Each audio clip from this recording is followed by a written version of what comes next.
Anger is one of those emotions that can feel all-encompassing. It rises quickly, takes hold of your thoughts, and colors the way you see the world. It's exhausting, isn't it? The tension in your chest, the replaying of words and events, the sharp sting of regret when it fades. Anger doesn't just disrupt a moment. It can disrupt entire days, months, or even years if left unchecked. Yet, it's something we all face, often more than we'd like to admit. The problem isn't just the anger itself, it's the way it lingers. A harsh word from someone close to you can stay with you long after the conversation has ended. A mistake at work, a disappointment in a relationship, an unfair situation. They all have the potential to ignite something inside that feels impossible to put out. Anger convinces you that holding on to it is necessary, that it's your shield, your protector, your motivator. But here's the hard truth. Anger rarely protects or helps. More often, it controls, drains, and isolates. Living with anger as a constant companion can feel like carrying a heavy weight that never quite leaves your shoulders. You try to let it go, but it's as though the world keeps giving you reasons to pick it back up. Small frustrations snowball into larger ones, and before you know it, you're consumed by thoughts of what went wrong, what should have happened, or what you wish you had said or done. It's a cycle that can feel impossible to break. But there is another way to live. You don't have to carry this weight forever. The key lies in learning how to understand anger, how to process it, and how to transform it into something that doesn't harm but helps. This isn't about ignoring your feelings or pretending that everything is fine. It's about learning to respond differently, to take control of how you react, and to find peace even in the most challenging moments. For centuries, Stoicism has offered timeless wisdom on how to manage emotions, especially anger. It's a philosophy built not on lofty ideals, but on practical tools you can use every day. The Stoics believed that while you can't control everything that happens to you, you can control how you respond. And in that response lies your freedom. Think about the power of that idea for a moment. No matter how frustrating, unfair, or painful a situation might be, your reaction is always within your control. Anger doesn't have to rule you. It's not a fixed part of who you are. It's a temporary feeling that you can choose to face differently. The moment you realize this, everything begins to change. Letting go of anger isn't about weakness or surrender. It's about reclaiming your strength. When you're not consumed by frustration or resentment, you see the world more clearly. You respond with purpose instead of reacting out of impulse. You open yourself to peace, even in moments that would have once left you fuming. This isn't just a way to avoid conflict. It's a way to live with more clarity, focus, and happiness. The beauty of this shift is that it doesn't require you to change who you are. It simply asks you to approach situations with new tools, new perspectives, and a willingness to grow. It's about building habits that support you instead of holding you back. The Stoics practiced these habits every day, not because they were naturally calm and unbothered, but because they knew the value of discipline and preparation. They taught that life is unpredictable and often difficult, but that these challenges don't have to defeat you. Imagine facing a moment that would normally leave you furious, a misunderstanding, an unkind word, a setback, and instead of feeling your chest tighten and your mind race, you feel steady. You pause, you breathe, and you choose your response. That space, that moment of control, is everything. It's where anger loses its grip and peace takes its place. This isn't about suppressing emotions or pretending not to feel. It's about understanding your emotions deeply enough to know that they don't have to dictate your actions. Anger can be a signal, a teacher, and even a motivator when handled wisely.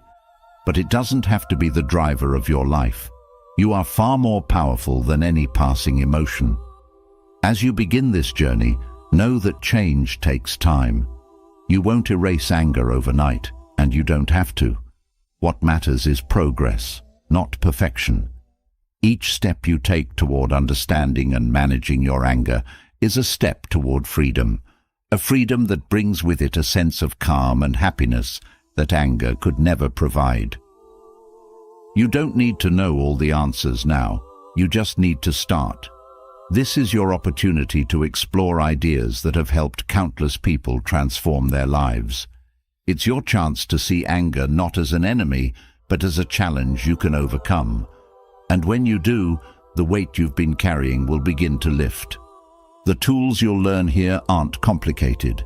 They don't require hours of study or a lifetime of practice. They are simple, practical, and effective. And the more you use them, the more natural they'll feel. Anger will no longer hold the same power over you. Instead, you'll find yourself responding to life with a sense of calm, clarity, and confidence. This is more than just a way to handle anger. It's a way to reclaim your peace, your joy, and your energy. It's about living in a way that reflects your best self, no matter what life throws at you. So take a deep breath and step forward. You're about to unlock a part of yourself that is stronger, wiser, and more at peace than you ever thought possible. Anger is a thief. It steals joy, clarity, and peace. It takes moments that could have been spent in harmony and turns them into something heavy, bitter, and consuming. What if there was a way to break free from its grip? What if ancient wisdom could offer a cure, not just a temporary balm, but a lasting transformation? Stoicism, a philosophy rooted in practicality, holds keys that unlock a calmer, more centered way of living. Through its teachings, we learn not just to manage anger, but to dissolve it, to replace it with something far more powerful: peace. Anger isn't born from events. It grows from how we interpret those events. A cutting remark, an unfair situation, or an unmet expectation. All these are fertile ground for frustration. Yet Stoicism shows us that the meaning we assign to these moments is entirely within our control. It's not about suppressing feelings or pretending to be unaffected. It's about shifting perspective, understanding our reactions, and choosing differently. Each phrase and principle passed down by Stoic philosophers carries a timeless medicine for the soul. To heal from anger, we must start with the roots. The phrases and teachings of Stoicism offer not just insights, but actionable practices, guiding us toward a life where anger no longer reigns. Let us explore these remedies, step by step, until the weight of frustration becomes a distant memory, replaced by lightness and strength. Anger always outlasts hurt, said Seneca, highlighting how anger clings to us long after its trigger has passed. This is the first medicine, understanding that anger thrives on the stories we tell ourselves. When hurtful actions or words occur, the mind often replays them, feeding the fire of resentment. The Stoic approach begins by interrupting this cycle. Instead of focusing on what was done to us, we shift to what we can do about it. This isn't about suppressing emotions, it's about questioning them. What benefit does holding on to anger bring? Does it solve the issue? Does it bring relief? Often the answers reveal how futile anger truly is. By practicing reframing, we weaken anger's grip. Marcus Aurelius wrote, "Choose not to be harmed, and you won't feel harmed. Don't feel harmed, and you haven't been." This phrase isn't about denying reality, it's about taking back power. When someone insults or wrongs us, their actions are external. Our interpretation, however, is internal. By refusing to take offense, we shield ourselves from unnecessary suffering. This isn't easy, but it's liberating. It transforms a moment of pain into an opportunity for growth. When anger arises, it's helpful to examine its source. Often, anger stems not from the present, but from past wounds or unfulfilled desires. Stoicism teaches us to question the origins of our feelings. Are we angry because our expectations weren't met? Are we projecting past disappointments onto the current situation? This reflection allows us to untangle the web of emotions, addressing the real issue instead of reacting blindly. One powerful tool for dissolving anger is the Stoic practice of premeditatio malorum, or premeditation on evils. This involves mentally preparing for life's inevitable challenges. Instead of expecting perfection, we anticipate setbacks and disruptions. This doesn't mean living in fear or pessimism. It means building resilience. When we expect that people will sometimes act selfishly or circumstances will occasionally go awry, we're less likely to be blindsided by frustration. Seneca advised, "The wise man considers fortune's attacks before they come, so when they do, he is prepared." Another phrase, "You have power over your mind, not outside events. Realize this, and you will find strength," reminds us that anger often arises from trying to control what is beyond our influence. We cannot dictate how others behave, nor can we force life to conform to our wishes. What we can control is our response. This realization shifts focus from external chaos to internal stability. It invites us to redirect energy toward what truly matters, cultivating patience, wisdom, and understanding. In moments of anger, the Stoics urge us to pause. How much more harmful are the consequences of anger than the circumstances that aroused it, said Marcus Aurelius. This pause creates space for reflection. It allows us to weigh our reaction against the long-term effects. Will an angry outburst improve the situation? Will resentment repair a broken relationship? Usually the answer is no. Pausing doesn't mean ignoring the issue. It means approaching it with clarity instead of impulsiveness. Epictetus offered another remedy, focusing on the big picture. Is this event going to matter in a year, a month, or even a week? He asked. When viewed through the lens of time, most sources of anger lose their significance. This isn't about minimizing genuine problems. It's about distinguishing between what's worth our energy and what isn't. By keeping perspective, we free ourselves from being ensnared by trivial provocations. The Stoics also emphasized gratitude as a counterbalance to anger. Gratitude shifts attention from what's wrong to what's right, from what we lack to what we have. When frustration arises, asking, "What am I thankful for in this moment?" can be transformative.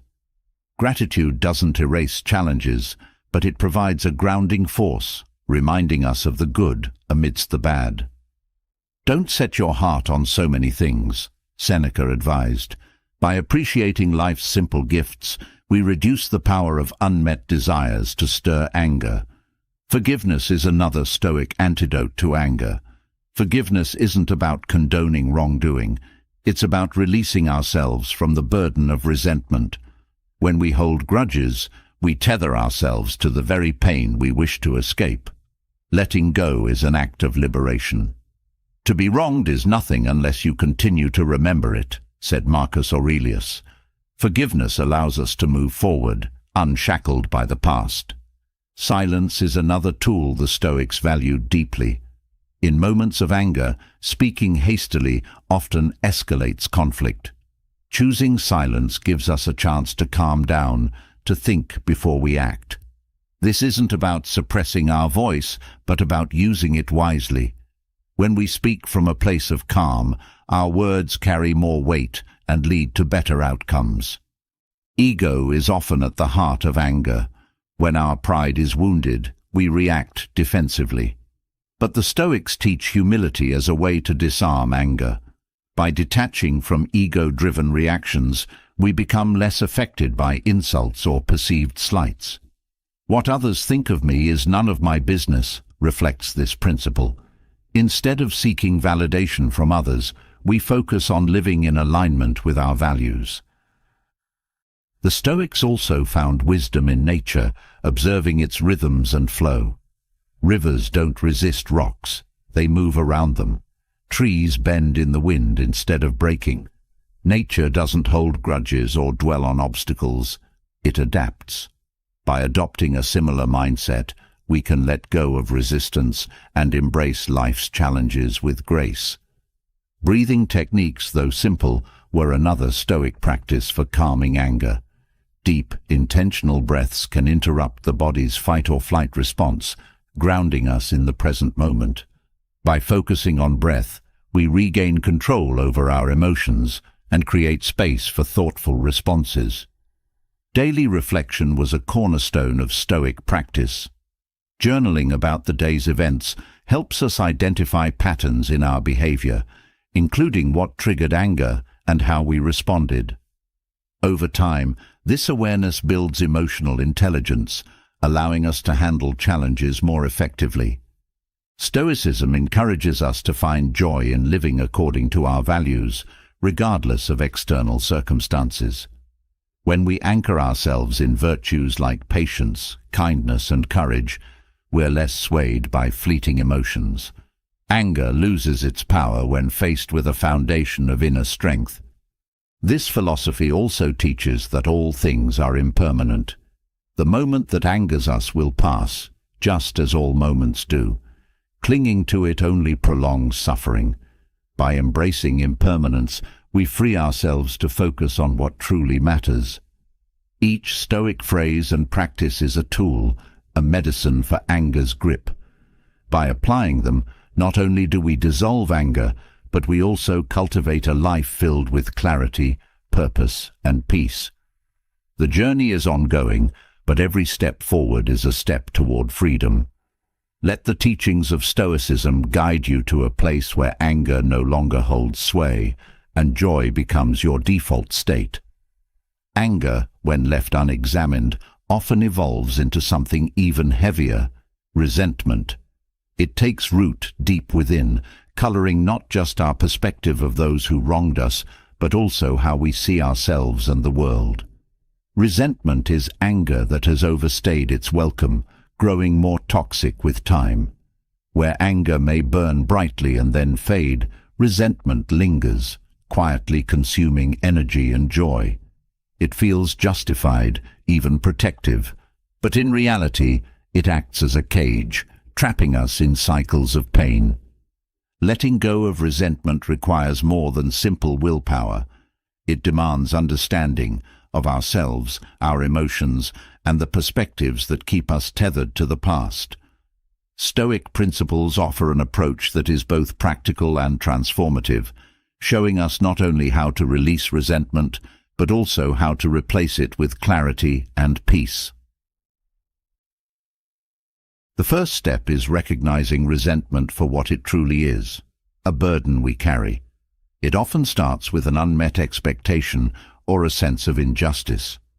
Someone failed to act the way we believed they should, or a situation unfolded in a way that felt unfair. It's natural to feel hurt in these moments, but resentment grows when we replay those events, reinforcing the belief that we were wronged and deserve restitution. Marcus Aurelius offers a striking reminder. You have power over your mind, not outside events. Realize this, and you will find strength. This simple truth shifts focus from what happened to how we choose to interpret it. One of the most powerful Stoic practices for releasing resentment is reframing. Resentment thrives on the stories we tell ourselves, stories of how others wronged us, how unfairly life treated us, or how things should have been different.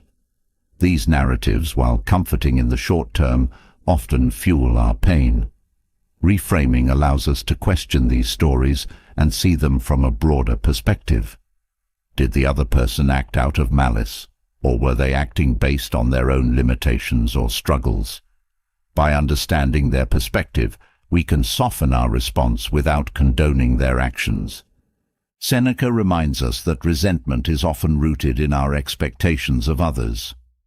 Expecting someone to act virtuously when they have not learned virtue themselves, he wrote, is as foolish as expecting a fig tree to bear olives. This doesn't mean lowering our standards for others, but rather accepting that people act according to their own understanding, not ours. This shift in perspective helps dissolve the idea that their behavior was a personal attack. Forgiveness, when viewed through a Stoic lens, becomes a tool of empowerment rather than a concession. Forgiveness doesn't mean excusing bad behavior or pretending the hurt didn't happen. Instead, it is the decision to release the emotional grip the event has on us. Marcus Aurelius advised, "When you wake up in the morning, think of what a precious privilege it is to be alive." Resentment robs us of this privilege, anchoring us to the past. Forgiveness, then, is not a gift to the one who wronged us, but a liberation of our own mind and heart. Resentment also thrives on the illusion of control. When we replay events in our minds, we often wish they had turned out differently. We fantasize about saying the perfect words or taking the perfect actions to avoid the hurt. Stoicism teaches us that this kind of rumination is both futile and harmful. The past is unchangeable, and trying to rewrite it in our minds only deepens our frustration. Epictetus advises, "Make the best use of what is in your power and take the rest as it happens." By focusing on what we can control, our thoughts and responses, we can free ourselves from the endless cycle of what-ifs. Another powerful practice is the Stoic reflection on impermanence. Everything in life is fleeting, including the events that sparked our resentment and the people involved. Resentment, however, gives these moments a permanence they don't deserve. By recognizing the temporary nature of all things, we can loosen resentment's hold. This perspective reminds us that clinging to past wrongs only prolongs their impact, keeping us tied to something that would otherwise fade with time. Gratitude is a counterbalance to resentment. Where resentment focuses on what went wrong, gratitude shifts attention to what remains right. This doesn't mean ignoring pain or pretending everything is perfect. It means actively seeking out the good, even in difficult moments. Gratitude allows us to recognize that while one aspect of life may disappoint, there is still much to appreciate. Seneca urged, "Don't set your heart on so many things."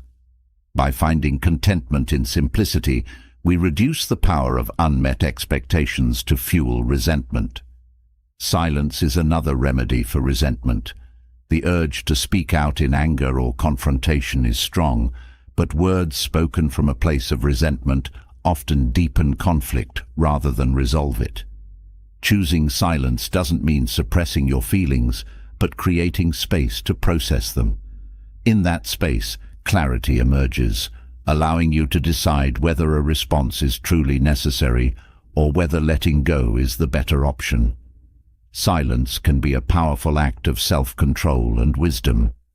Ego often plays a hidden role in resentment. When our pride is hurt, resentment grows as a defense mechanism.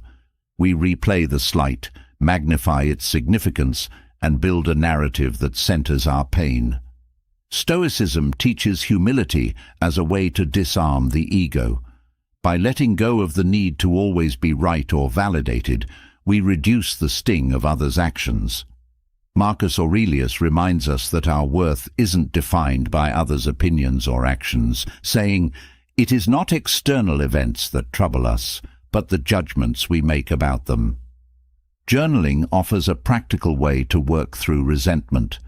Writing allows us to examine our feelings, uncover their roots, and gain insight into why they linger.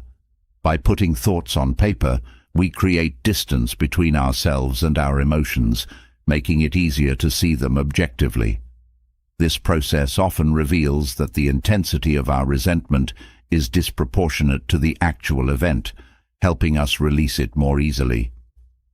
Stoicism also emphasizes the importance of forward momentum. Resentment traps us in the past, replaying what went wrong instead of focusing on what can be built or improved. Shifting our energy toward future growth, whether through learning, relationships, or personal development, takes power away from resentment.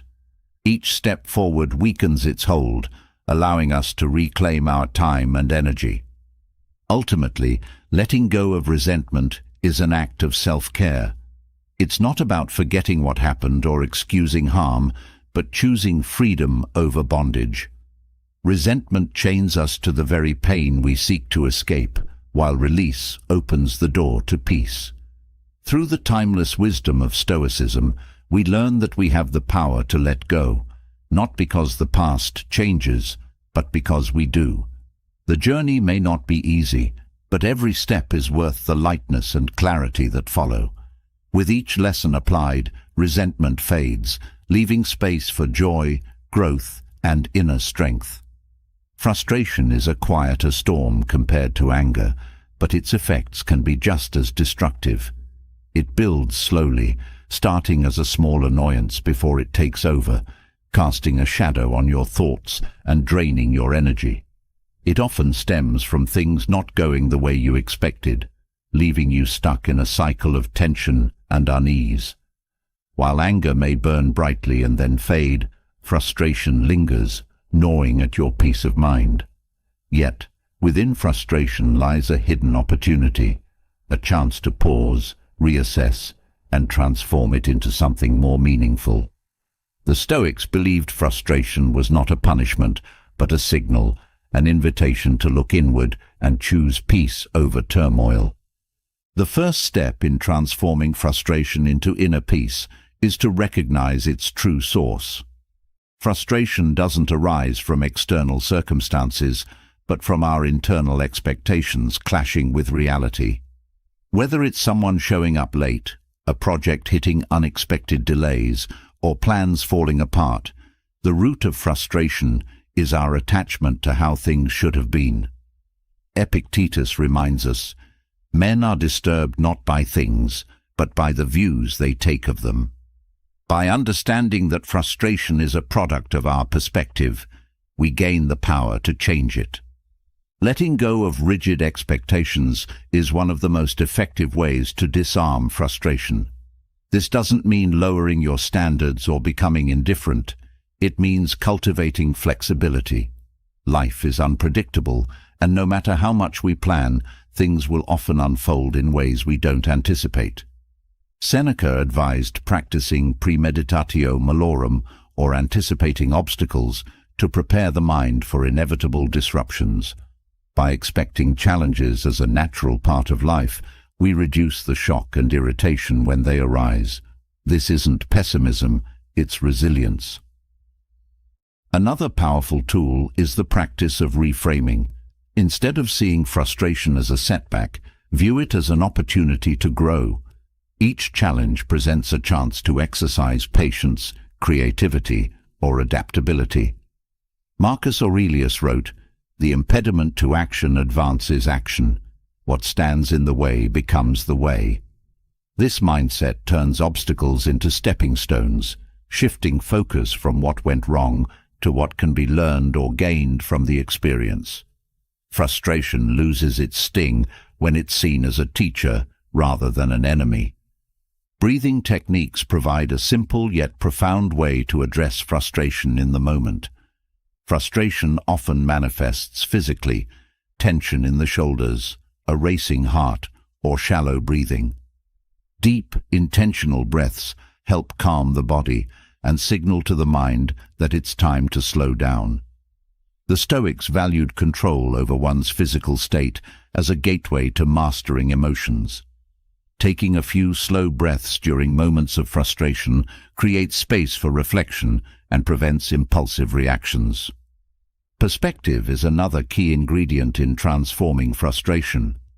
Often, what frustrates us seems monumental in the moment, but when viewed from a broader perspective, its importance diminishes.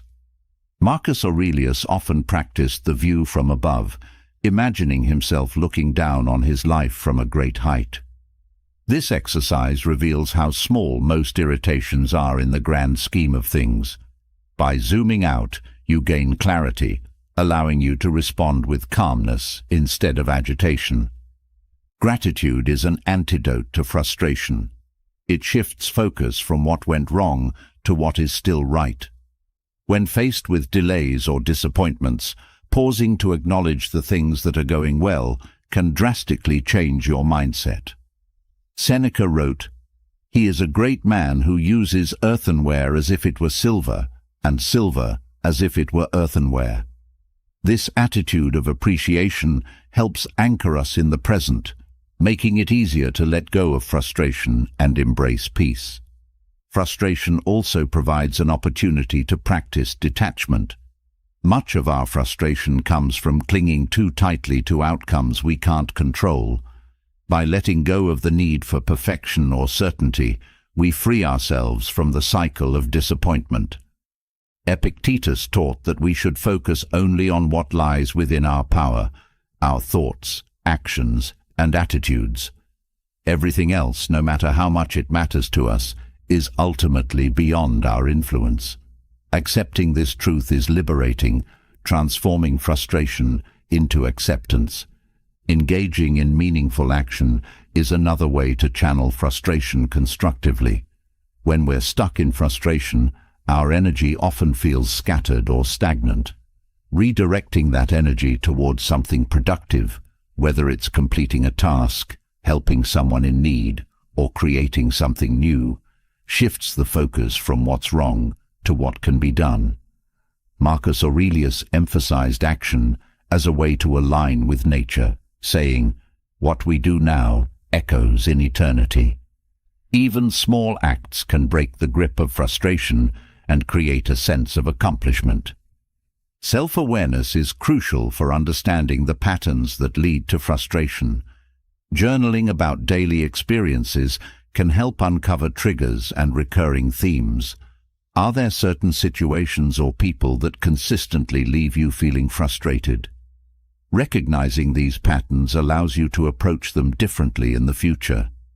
Journaling also provides a space to reflect on your responses and explore alternative ways of handling similar situations. Another practice the Stoics embraced is voluntary discomfort. By intentionally exposing ourselves to small challenges, such as fasting, exercising in less than ideal conditions, or giving up a luxury, we build resilience. When we learn to endure minor discomforts willingly, the unplanned disruptions of life feel less overwhelming. Frustration loses its power when we've trained ourselves to remain composed under pressure. Empathy is a powerful tool for diffusing frustration with others. Often, frustration arises because we expect people to act a certain way or meet our standards. By stepping into their shoes, we can better understand their actions or limitations. Seneca advised, "Wherever there is a human being, there is an opportunity for kindness." Extending empathy doesn't excuse poor behavior, but allows us to respond with patience and understanding rather than irritation. Reflection on impermanence can also help transform frustration. Every difficulty, no matter how persistent it seems, will pass in time. Marcus Aurelius frequently meditated on the transient nature of life, noting that what feels overwhelming today will likely be forgotten tomorrow. This perspective softens the edges of frustration, reminding us to focus on what truly matters. Stoicism also teaches the importance of practicing acceptance. Acceptance doesn't mean giving up or being passive. It means acknowledging reality as it is, without resistance or denial. By accepting the present moment fully, even if it includes frustration, we create space for peace. Resistance only amplifies discomfort, while acceptance opens the door to clarity and action. Kindness toward oneself is essential in this process. Frustration often leads to self-criticism, especially when we feel we've failed or fallen short. But the Stoics remind us that growth is a journey, not a destination. Mistakes and setbacks are inevitable, but they are also opportunities to learn and improve. Practicing self-compassion helps us approach frustration with a calmer, more forgiving mindset. The transformation of frustration into peace is not a single step, but an ongoing practice. Each moment of frustration, is an opportunity to exercise patience, expand perspective, and grow stronger. Through Stoic principles, frustration becomes not an obstacle, but a pathway to inner peace, teaching us to navigate life's challenges with grace and resilience. As these lessons take root, the storms of frustration grow quieter, replaced by the steady calm of a centered mind. Emotional balance is a skill that seems elusive in a world filled with constant challenges and provocations. It's not about suppressing emotions or pretending everything is fine, but about understanding, managing, and channeling them in ways that serve you rather than control you. Stoicism offers a path to this balance, teaching that emotions themselves are not the enemy. It is our lack of mastery over them that causes inner turmoil. When you learn to navigate emotions with clarity and wisdom, they become tools for growth instead of obstacles. The journey toward emotional balance begins with awareness. Emotions often arise without warning, sweeping over us and dictating our actions before we even recognize them. Marcus Aurelius reminds us, "You have power over your mind, not outside events. Realize this, and you will find strength." This foundational idea shifts the focus inward.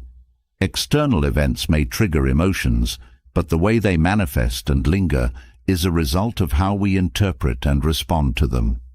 By observing emotions without judgment, you create the space needed to respond thoughtfully instead of reacting impulsively. Self-reflection is a cornerstone of mastering emotional balance. Journaling provides a structured way to explore the origins of emotions, identifying patterns in your responses to various situations.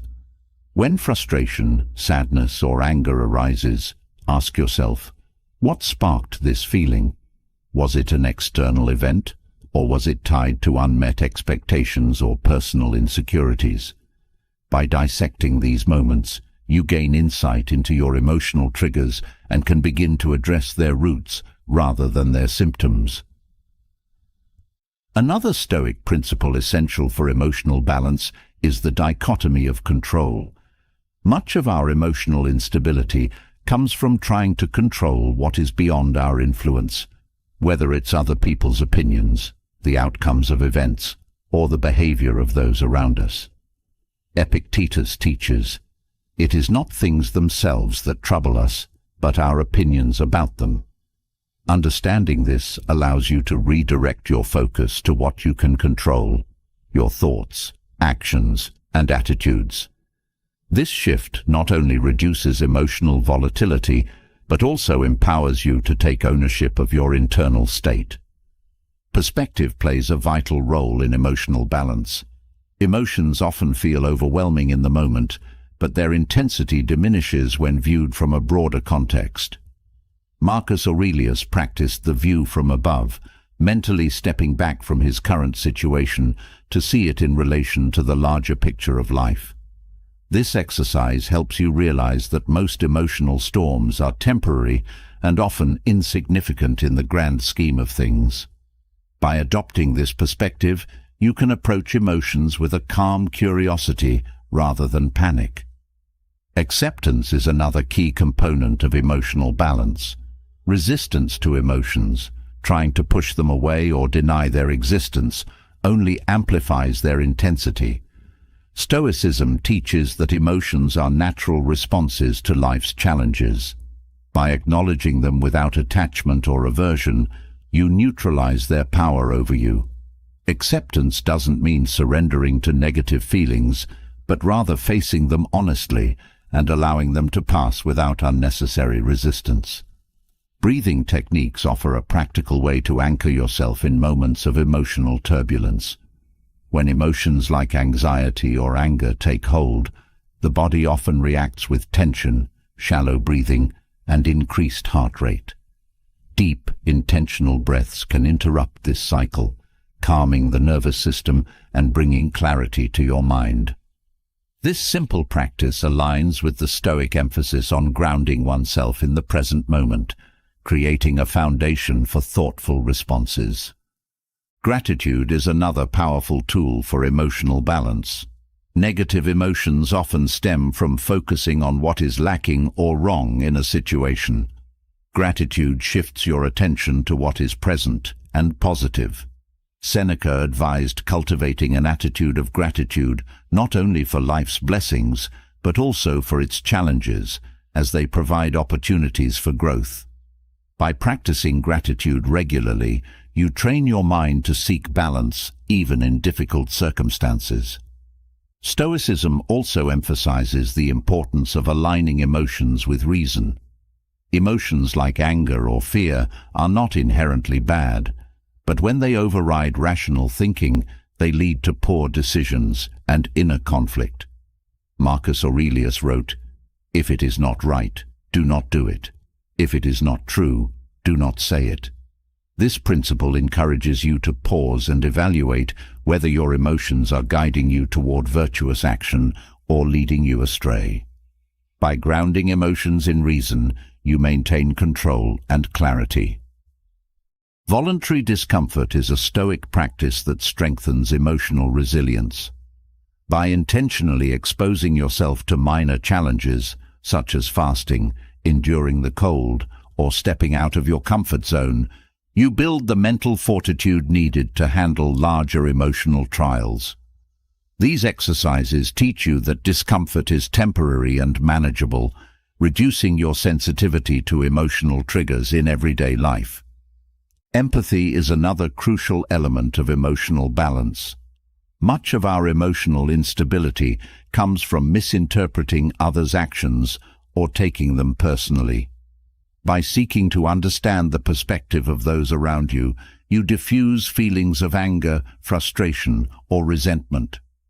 Seneca's reminder, "Wherever there is a human being, there is an opportunity for kindness," highlights the transformative power of empathy.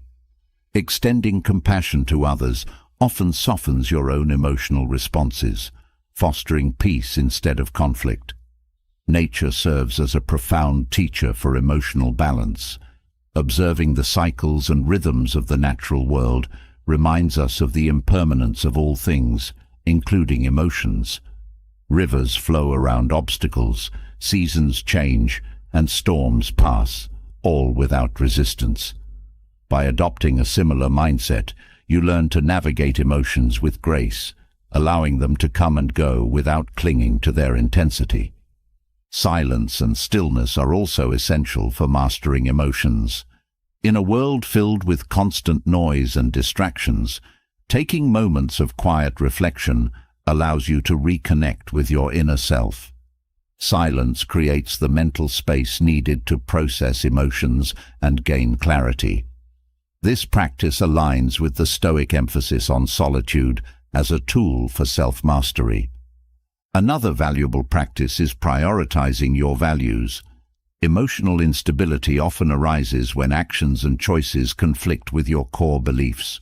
By identifying and living in alignment with your values, you create a sense of inner harmony that reduces emotional turbulence. When faced with a difficult situation, asking yourself, "Does this align with who I want to be?" can guide you toward balanced and virtuous responses. Patience is a virtue deeply embedded in Stoicism and a cornerstone of emotional balance. Life's challenges rarely resolve instantly, and impatience only adds to emotional strain. By cultivating patience, you learn to endure discomfort and uncertainty without becoming overwhelmed. Seneca wrote, "He who is brave is free." Patience, in this sense, is an act of courage, a refusal to let temporary emotions dictate long-term outcomes. The practice of detachment from outcomes also contributes to emotional stability. Much of our emotional turmoil comes from attaching our happiness to specific results. By focusing on effort rather than outcome, you free yourself from the anxiety of uncertainty. Epictetus taught, "Do not seek to have events happen as you want them to, but instead want them to happen as they do." This mindset fosters peace by aligning your expectations with reality. Regular reflection ensures continuous growth in emotional mastery. Each day offers opportunities to evaluate your responses and refine your approach. By examining what worked, what didn't, and where you can improve, you build the habits necessary for sustained emotional balance. Marcus Aurelius often reflected on his own thoughts and actions, reminding himself to remain humble and focused on self-improvement. Mastering emotional balance is not about eliminating emotions, but about navigating them with wisdom and grace. Through Stoic principles and practices, you can transform emotional turbulence into a steady foundation for inner peace. Each step on this path brings you closer to a state of calm clarity, where emotions enhance your life instead of controlling it. This journey is ongoing, but every effort you make strengthens your ability to face life's challenges with resilience and tranquility. Emotional balance is the foundation for navigating life's challenges, but it is truly tested when provocation strikes. Whether it's a sharp insult, a dismissive glance, or outright disrespect, moments like these ignite an emotional reaction that can quickly spiral out of control. Maintaining calm in such situations is more than a skill. It's a testament to mastery over oneself. This ability is not about passivity or avoidance, but about responding with clarity and strength, even in the heat of the moment. Stoicism, with its timeless wisdom, provides tools to help you rise above provocation, transforming conflict into an opportunity for growth. The first step toward staying calm when provoked is to understand that provocation is rarely about you. Most provocations stem from the other person's emotions, insecurities, or circumstances, not a calculated attack on your character. Epictetus reminds us, when someone insults you, it is their opinion, not a fact. Recognizing this separates your sense of self-worth from their behavior. Their words or actions reflect their state of mind, not your value. This simple realization creates space to respond thoughtfully rather than react impulsively. A key practice in moments of provocation is pausing. Marcus Aurelius wrote, "You don't have to turn this into something. It doesn't have to upset you." This pause is where power lies. It allows you to take a step back and decide how to respond, rather than being swept away by emotion. The pause is not an absence of action, but a deliberate act of control. In those few seconds, you can choose reason over reaction, composure over chaos. Understanding intent also plays a crucial role in diffusing provocation. Many provocations are thoughtless, stemming from ignorance or a lack of awareness rather than malice. Seneca advised, "Consider that the person who wrongs you acts out of their own limitations."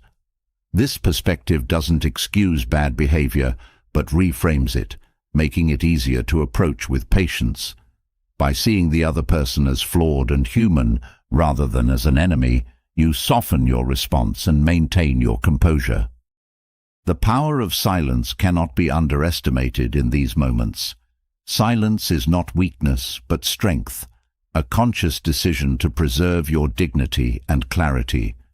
Words spoken in anger often escalate tension and lead to regret. Choosing silence gives you time to reflect and prevents the situation from spiraling further. It also signals control, demonstrating that you are not easily rattled. Silence can disarm the provocateur, leaving them with no fuel to continue their attack. Breathing deeply is a physical practice that anchors you in the present when emotions run high. Provocation often triggers a physiological response: tension, rapid breathing, or a racing heart. By taking slow, intentional breaths, you interrupt the body's stress response and regain control over your emotions. This practice aligns with the Stoic principle of grounding yourself in the present moment, allowing you to respond from a place of calm. Perspective is another invaluable tool for staying calm.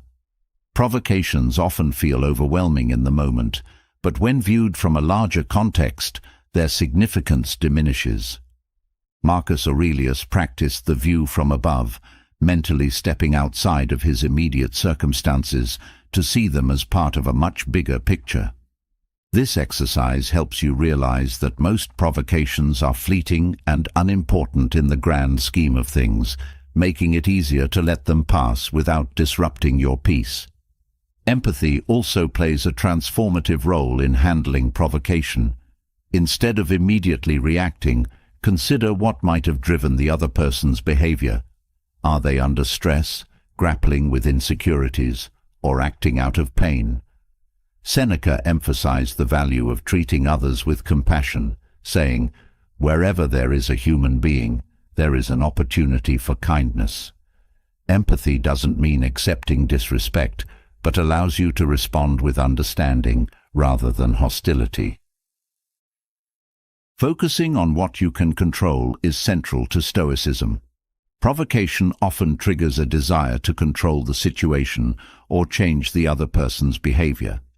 But as Epictetus taught, the chief task in life is to identify what is within your control and what is not.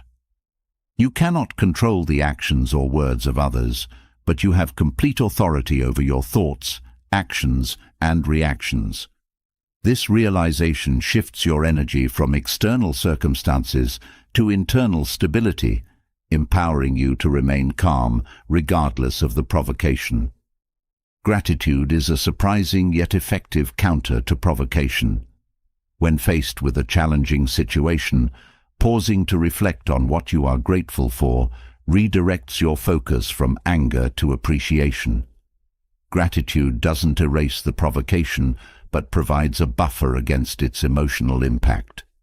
By cultivating this habit, you train your mind to seek balance, even in difficult moments. Forgiveness is another profound tool for staying calm.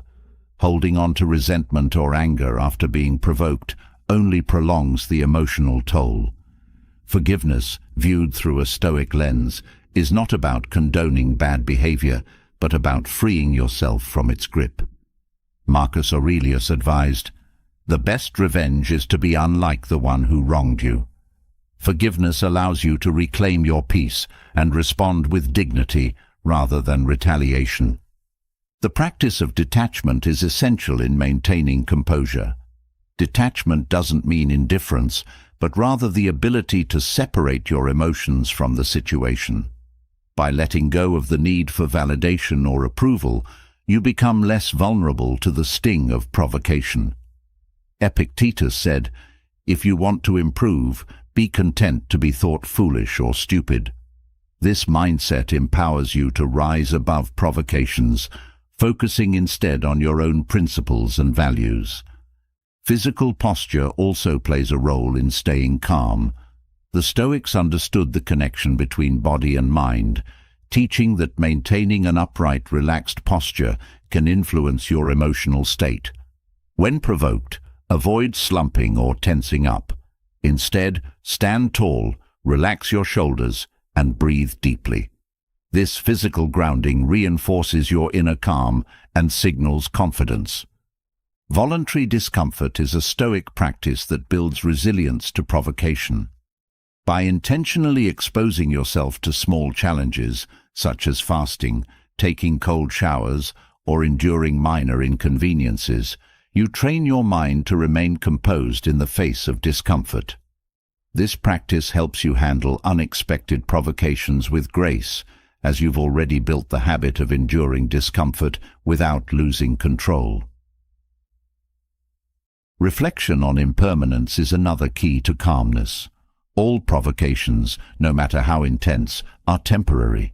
The person who angered you will move on, the moment will fade, and its impact will diminish over time. Marcus Aurelius often reminded himself of the fleeting nature of life, saying, "Observe how transient and insignificant all things are."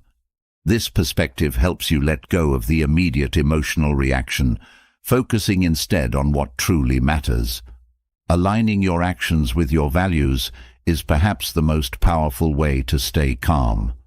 When provoked, ask yourself, what kind of person do I want to be in this situation? This question shifts your focus from the provocation to your own character. By acting in accordance with virtues like patience, kindness, and wisdom, you transform moments of conflict into opportunities for growth. Each time you choose calmness over anger, you strengthen your ability to face challenges with grace. Staying calm in the face of provocation is not about avoiding confrontation or suppressing emotions. It's about mastering your reactions and choosing responses that reflect your strength and integrity. Through Stoic practices, you develop the resilience to navigate provocation without losing your peace. Each moment of calmness reinforces your inner power, turning challenges into stepping stones toward a life of clarity and composure.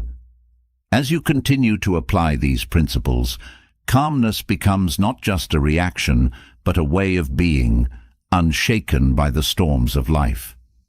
Calmness in the face of provocation opens the door to something greater, the ability to transform even the darkest emotions into sources of strength. Negative emotions like fear, anger, sadness, and doubt are not enemies to be fought, but raw energy waiting to be shaped. They carry lessons, provide insight, and, when understood and managed wisely, can serve as powerful tools for growth.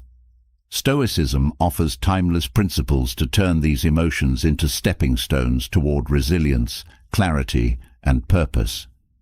The first step in turning negative emotions into strength is to understand that they are natural and universal.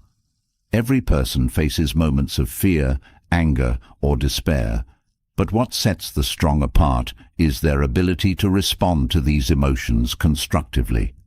Marcus Aurelius wrote, "Reject your sense of injury, and the injury itself disappears." This doesn't mean ignoring or suppressing emotions, but recognizing that the harm they cause is often a result of our interpretation. By reframing how we see negative emotions, we gain the power to transform them into something valuable. Self-awareness is essential in this process. Negative emotions often arise quickly and without warning, clouding judgment and leading to impulsive actions. By cultivating the habit of observing your emotions as they arise, you can begin to understand their root causes. Journaling is a powerful tool for this practice. Writing down what you feel and why allows you to analyze patterns and identify triggers. With time, this awareness helps you anticipate and redirect negative emotions before they overwhelm you. Fear, for example, often signals uncertainty or a perceived threat. Instead of letting fear paralyze you, Stoicism teaches you to face it with courage and reason. Seneca wrote, "We suffer more in imagination than in reality." Much of what we fear never comes to pass, and even when it does, the experience is often less devastating than anticipated. By breaking down your fears into smaller, manageable parts, you can confront them with confidence, turning fear into a motivator for action rather than a barrier. Anger, another potent emotion, carries immense energy that can be redirected toward productive outcomes. Marcus Aurelius advised, "How much more grievous are the consequences of anger than the causes of it?" Instead of allowing anger to control you, channel its intensity into solving the problem at hand or improving yourself. Physical activities like exercise or creative outlets, such as writing or art, can help dissipate anger's initial intensity, creating space for thoughtful reflection and action. Sadness, often seen as a sign of weakness, holds the potential for profound strength. It invites introspection and can deepen your understanding of what truly matters. Stoicism encourages embracing the impermanence of life, which helps you find meaning even in loss. Epictetus reminds us, "What upsets people is not things themselves, but their judgments about these things." By shifting your perspective, sadness becomes a teacher, helping you prioritize relationships, values, and experiences that bring lasting fulfillment. Doubt, while often unsettling, is a signal to pause and reevaluate. Instead of seeing doubt as a weakness, treat it as an opportunity to clarify your goals and refine your approach. Marcus Aurelius wrote, "If it is not right, do not do it. If it is not true, do not say it." Doubt can serve as a compass, guiding you away from impulsive decisions and toward thoughtful, deliberate action. One of the most transformative Stoic practices is viewing obstacles as opportunities. Marcus Aurelius captured this beautifully. The impediment to action advances action. What stands in the way becomes the way. Negative emotions, when reframed, become challenges that test and strengthen your character. Fear tests your courage, sadness deepens your empathy, and anger sharpens your sense of justice. Each emotion, when approached with wisdom, adds to your inner resilience. Gratitude is a counterbalance that helps transform negative emotions into strength. When overwhelmed by what's going wrong, focusing on what's right shifts your perspective. Seneca wrote, "A man is as unhappy as he has convinced himself he is." By actively seeking moments of gratitude, you remind yourself that even in difficulty, there is much to appreciate. Gratitude doesn't erase negative emotions, but provides a foundation of positivity that supports you through them. Stoicism also teaches the importance of action. Negative emotions often thrive in stagnation, growing stronger when left unchecked. By taking deliberate, constructive action, you break the cycle of rumination. Whether it's addressing the source of the emotion directly or redirecting your energy toward meaningful tasks, action transforms emotion into momentum. Marcus Aurelius emphasized, "Waste no more time arguing about what a good man should be. Be one." This reminder to focus on deeds rather than thoughts helps channel emotions into growth. Practicing detachment is another powerful Stoic principle.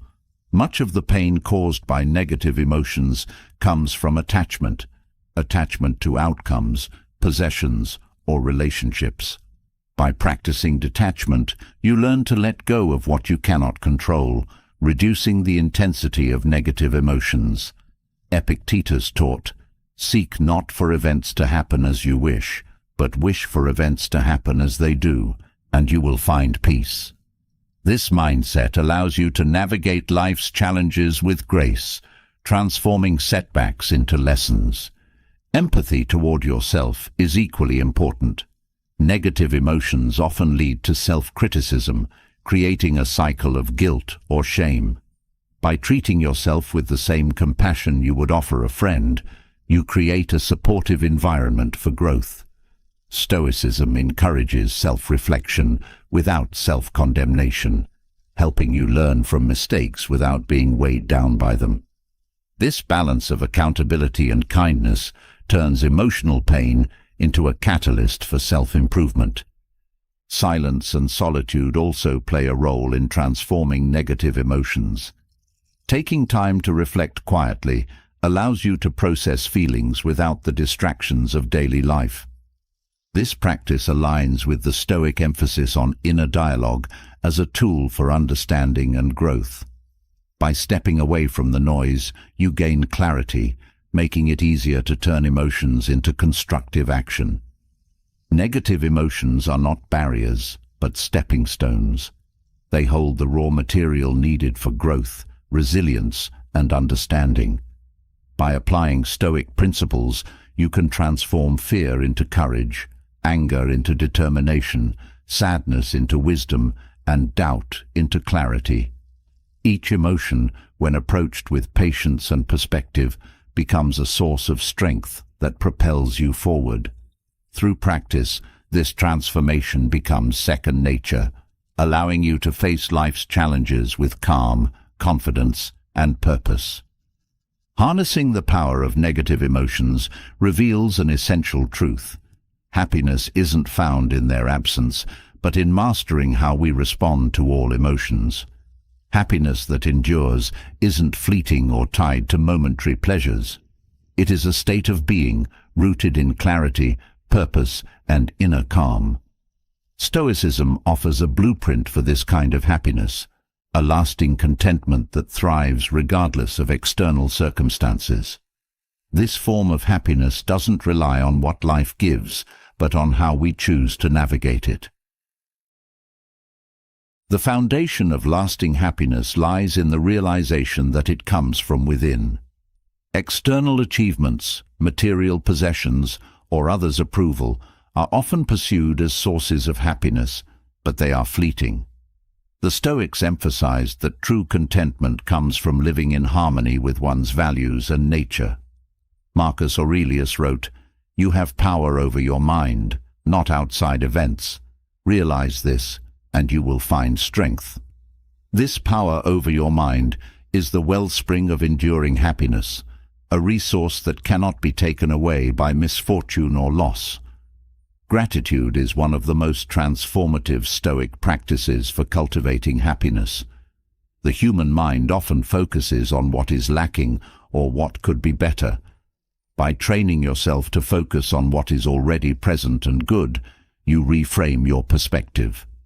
Seneca advised reflecting daily on what you are thankful for, even in difficult times.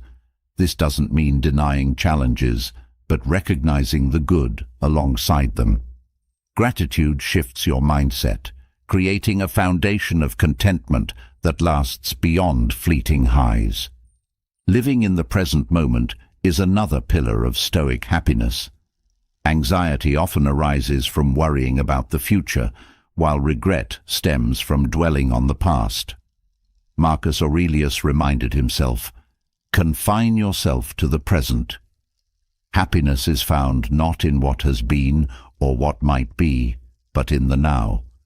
Fully engaging with the present, whether through mindfulness, appreciating small joys, or immersing yourself in meaningful tasks, anchors you in a state of peace and satisfaction.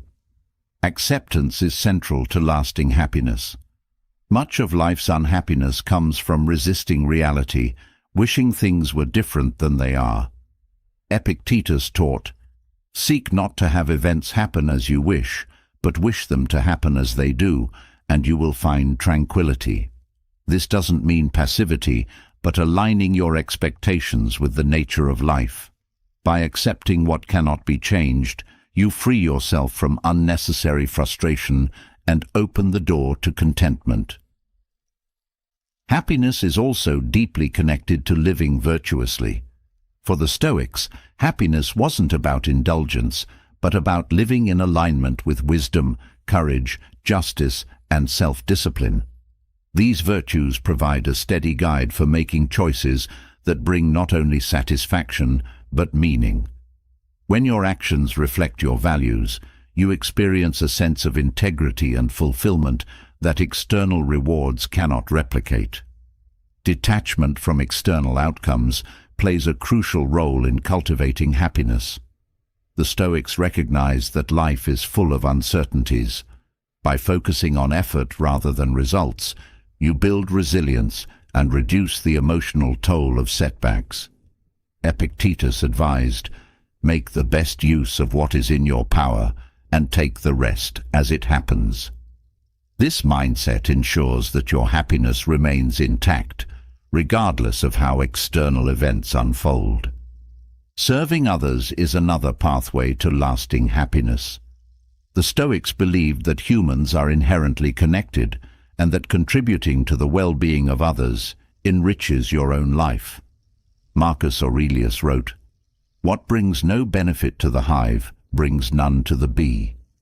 Acts of kindness, whether small or significant, create a sense of purpose and belonging that nurtures inner joy. Serving others shifts focus from personal worries to the collective good, providing perspective and fulfillment.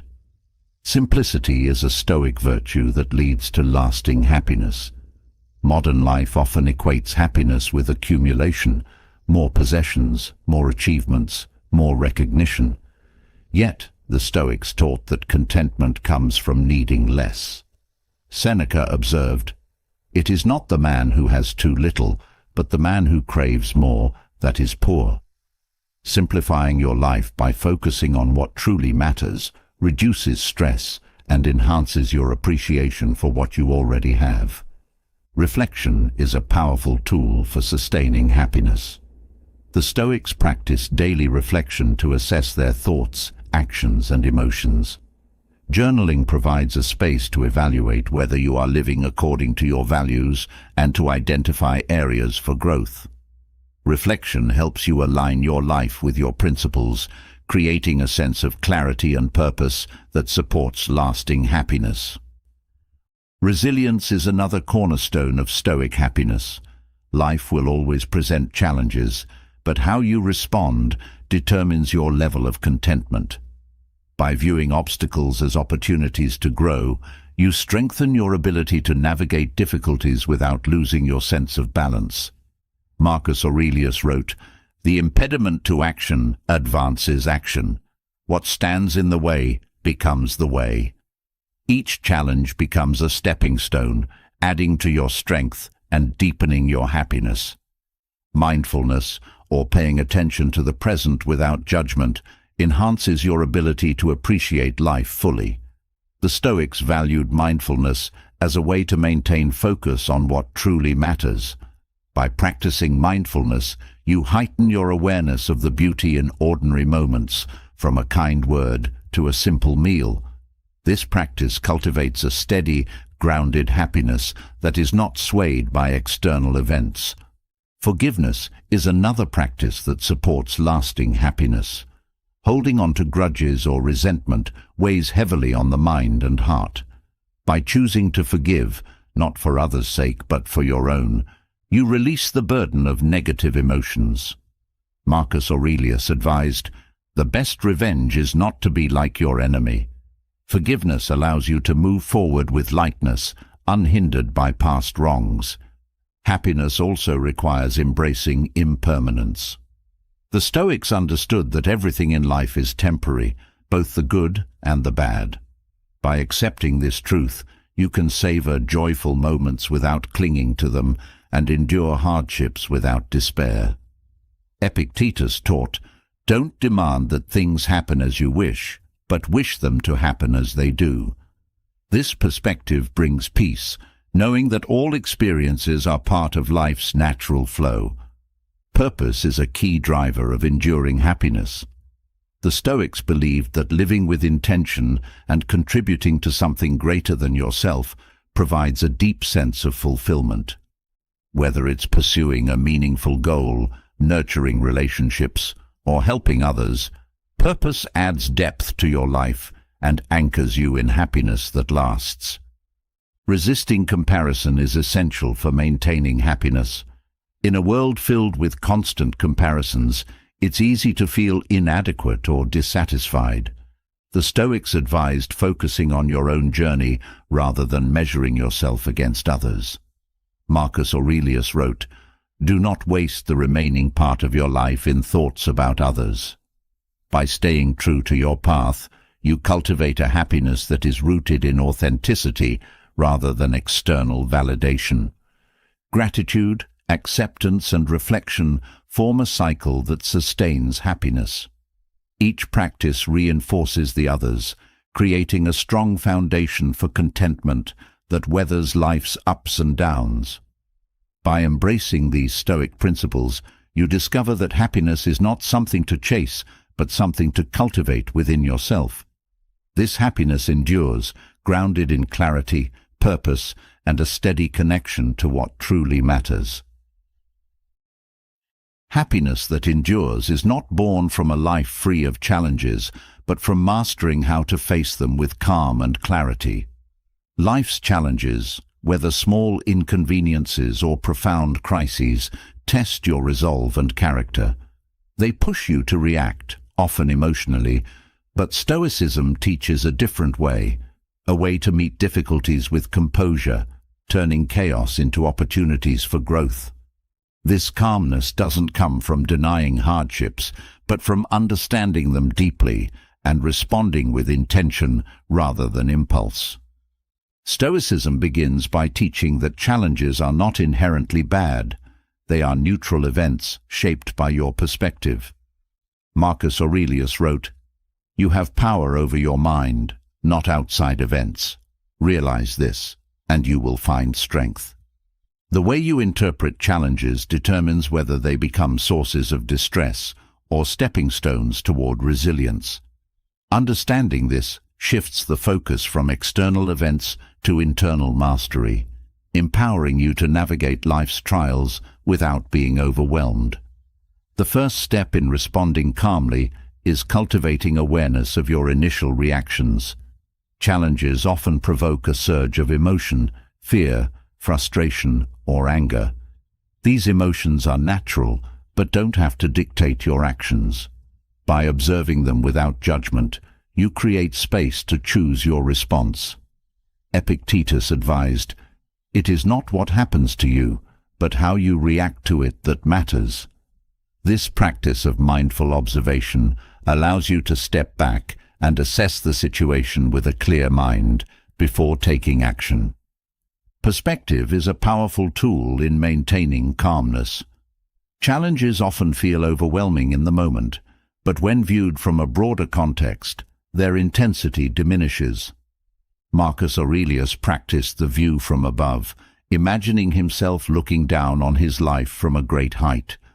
This exercise helps you see challenges as temporary and often less significant than they seem. By adopting this perspective, you can approach difficulties with a sense of proportion and calm. Acceptance is another cornerstone of responding calmly to life's challenges. Resistance to reality only amplifies suffering. Stoicism teaches that you cannot control what happens, only how you respond. Epictetus said, "Make the best use of what is in your power and take the rest as it happens." By accepting the situation as it is, you conserve energy for constructive action rather than wasting it on frustration or denial.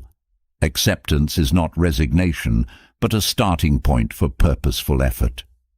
Gratitude offers a way to anchor yourself in the midst of challenges.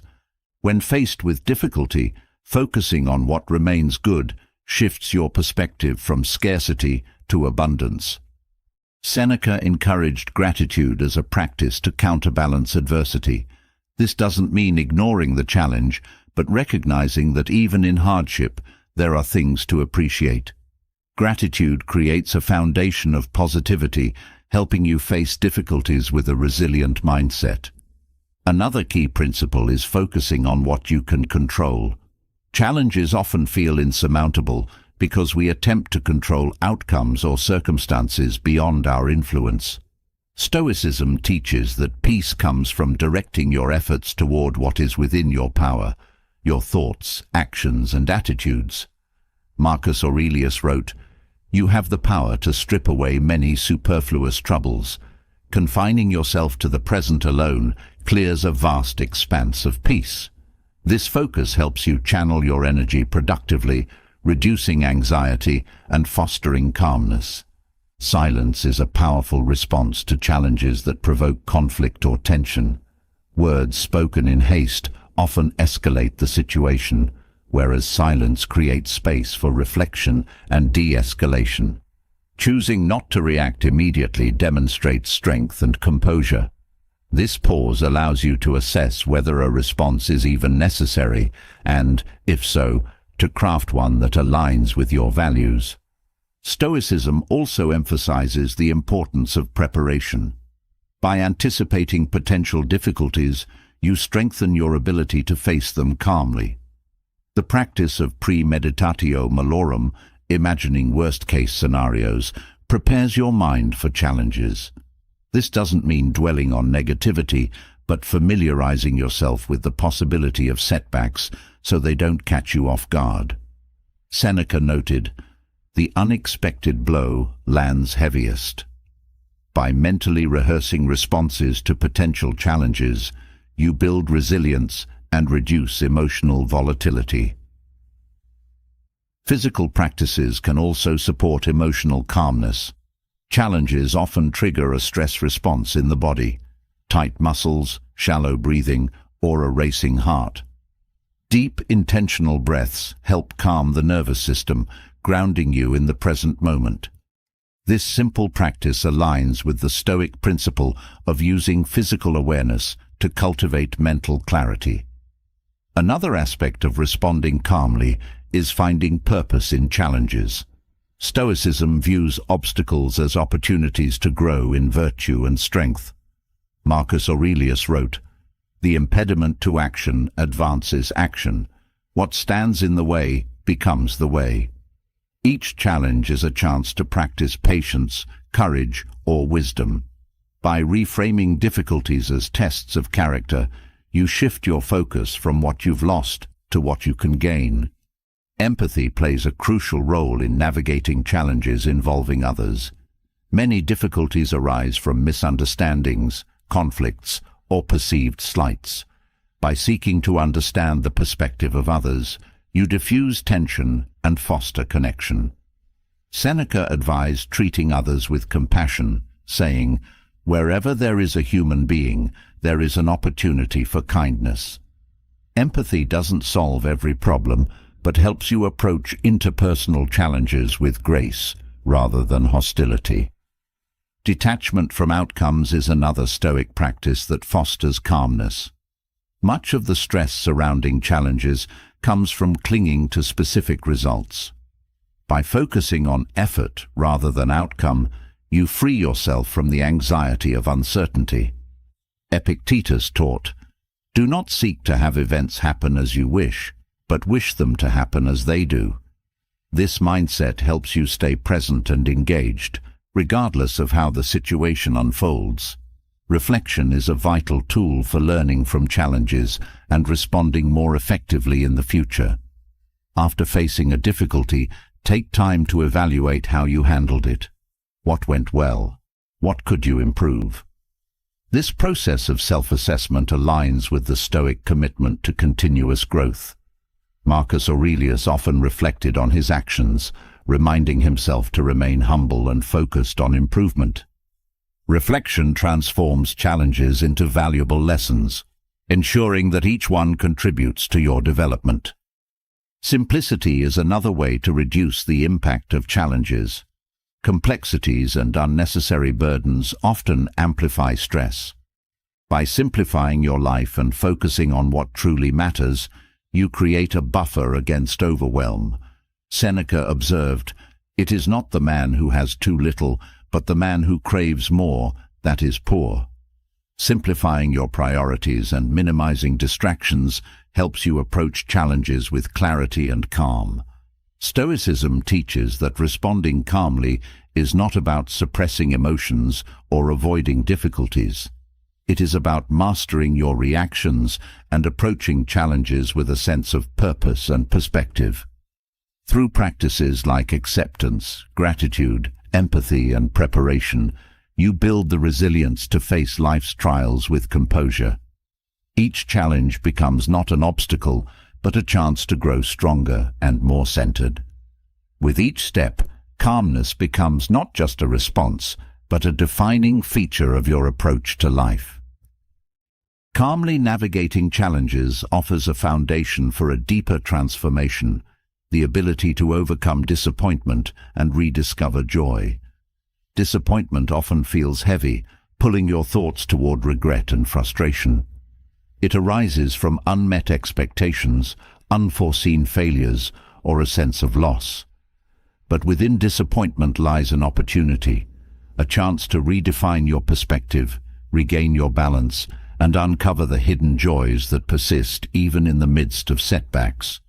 Stoicism provides the tools to turn disappointment into growth, allowing you to move forward with a renewed sense of purpose and lightness. Disappointment often stems from misplaced expectations. When you expect a particular outcome and reality diverges, the gap creates emotional tension. Epictetus reminds us, "It is not things themselves that disturb us, but our judgments about them." By reflecting on your expectations, you can understand how they contribute to your sense of disappointment. Adjusting these expectations or aligning them with what is within your control reduces the power of disappointment to unsettle you. Acceptance is the first step to overcoming disappointment. Resisting reality only deepens frustration, while embracing the situation as it is frees you to adapt and respond constructively.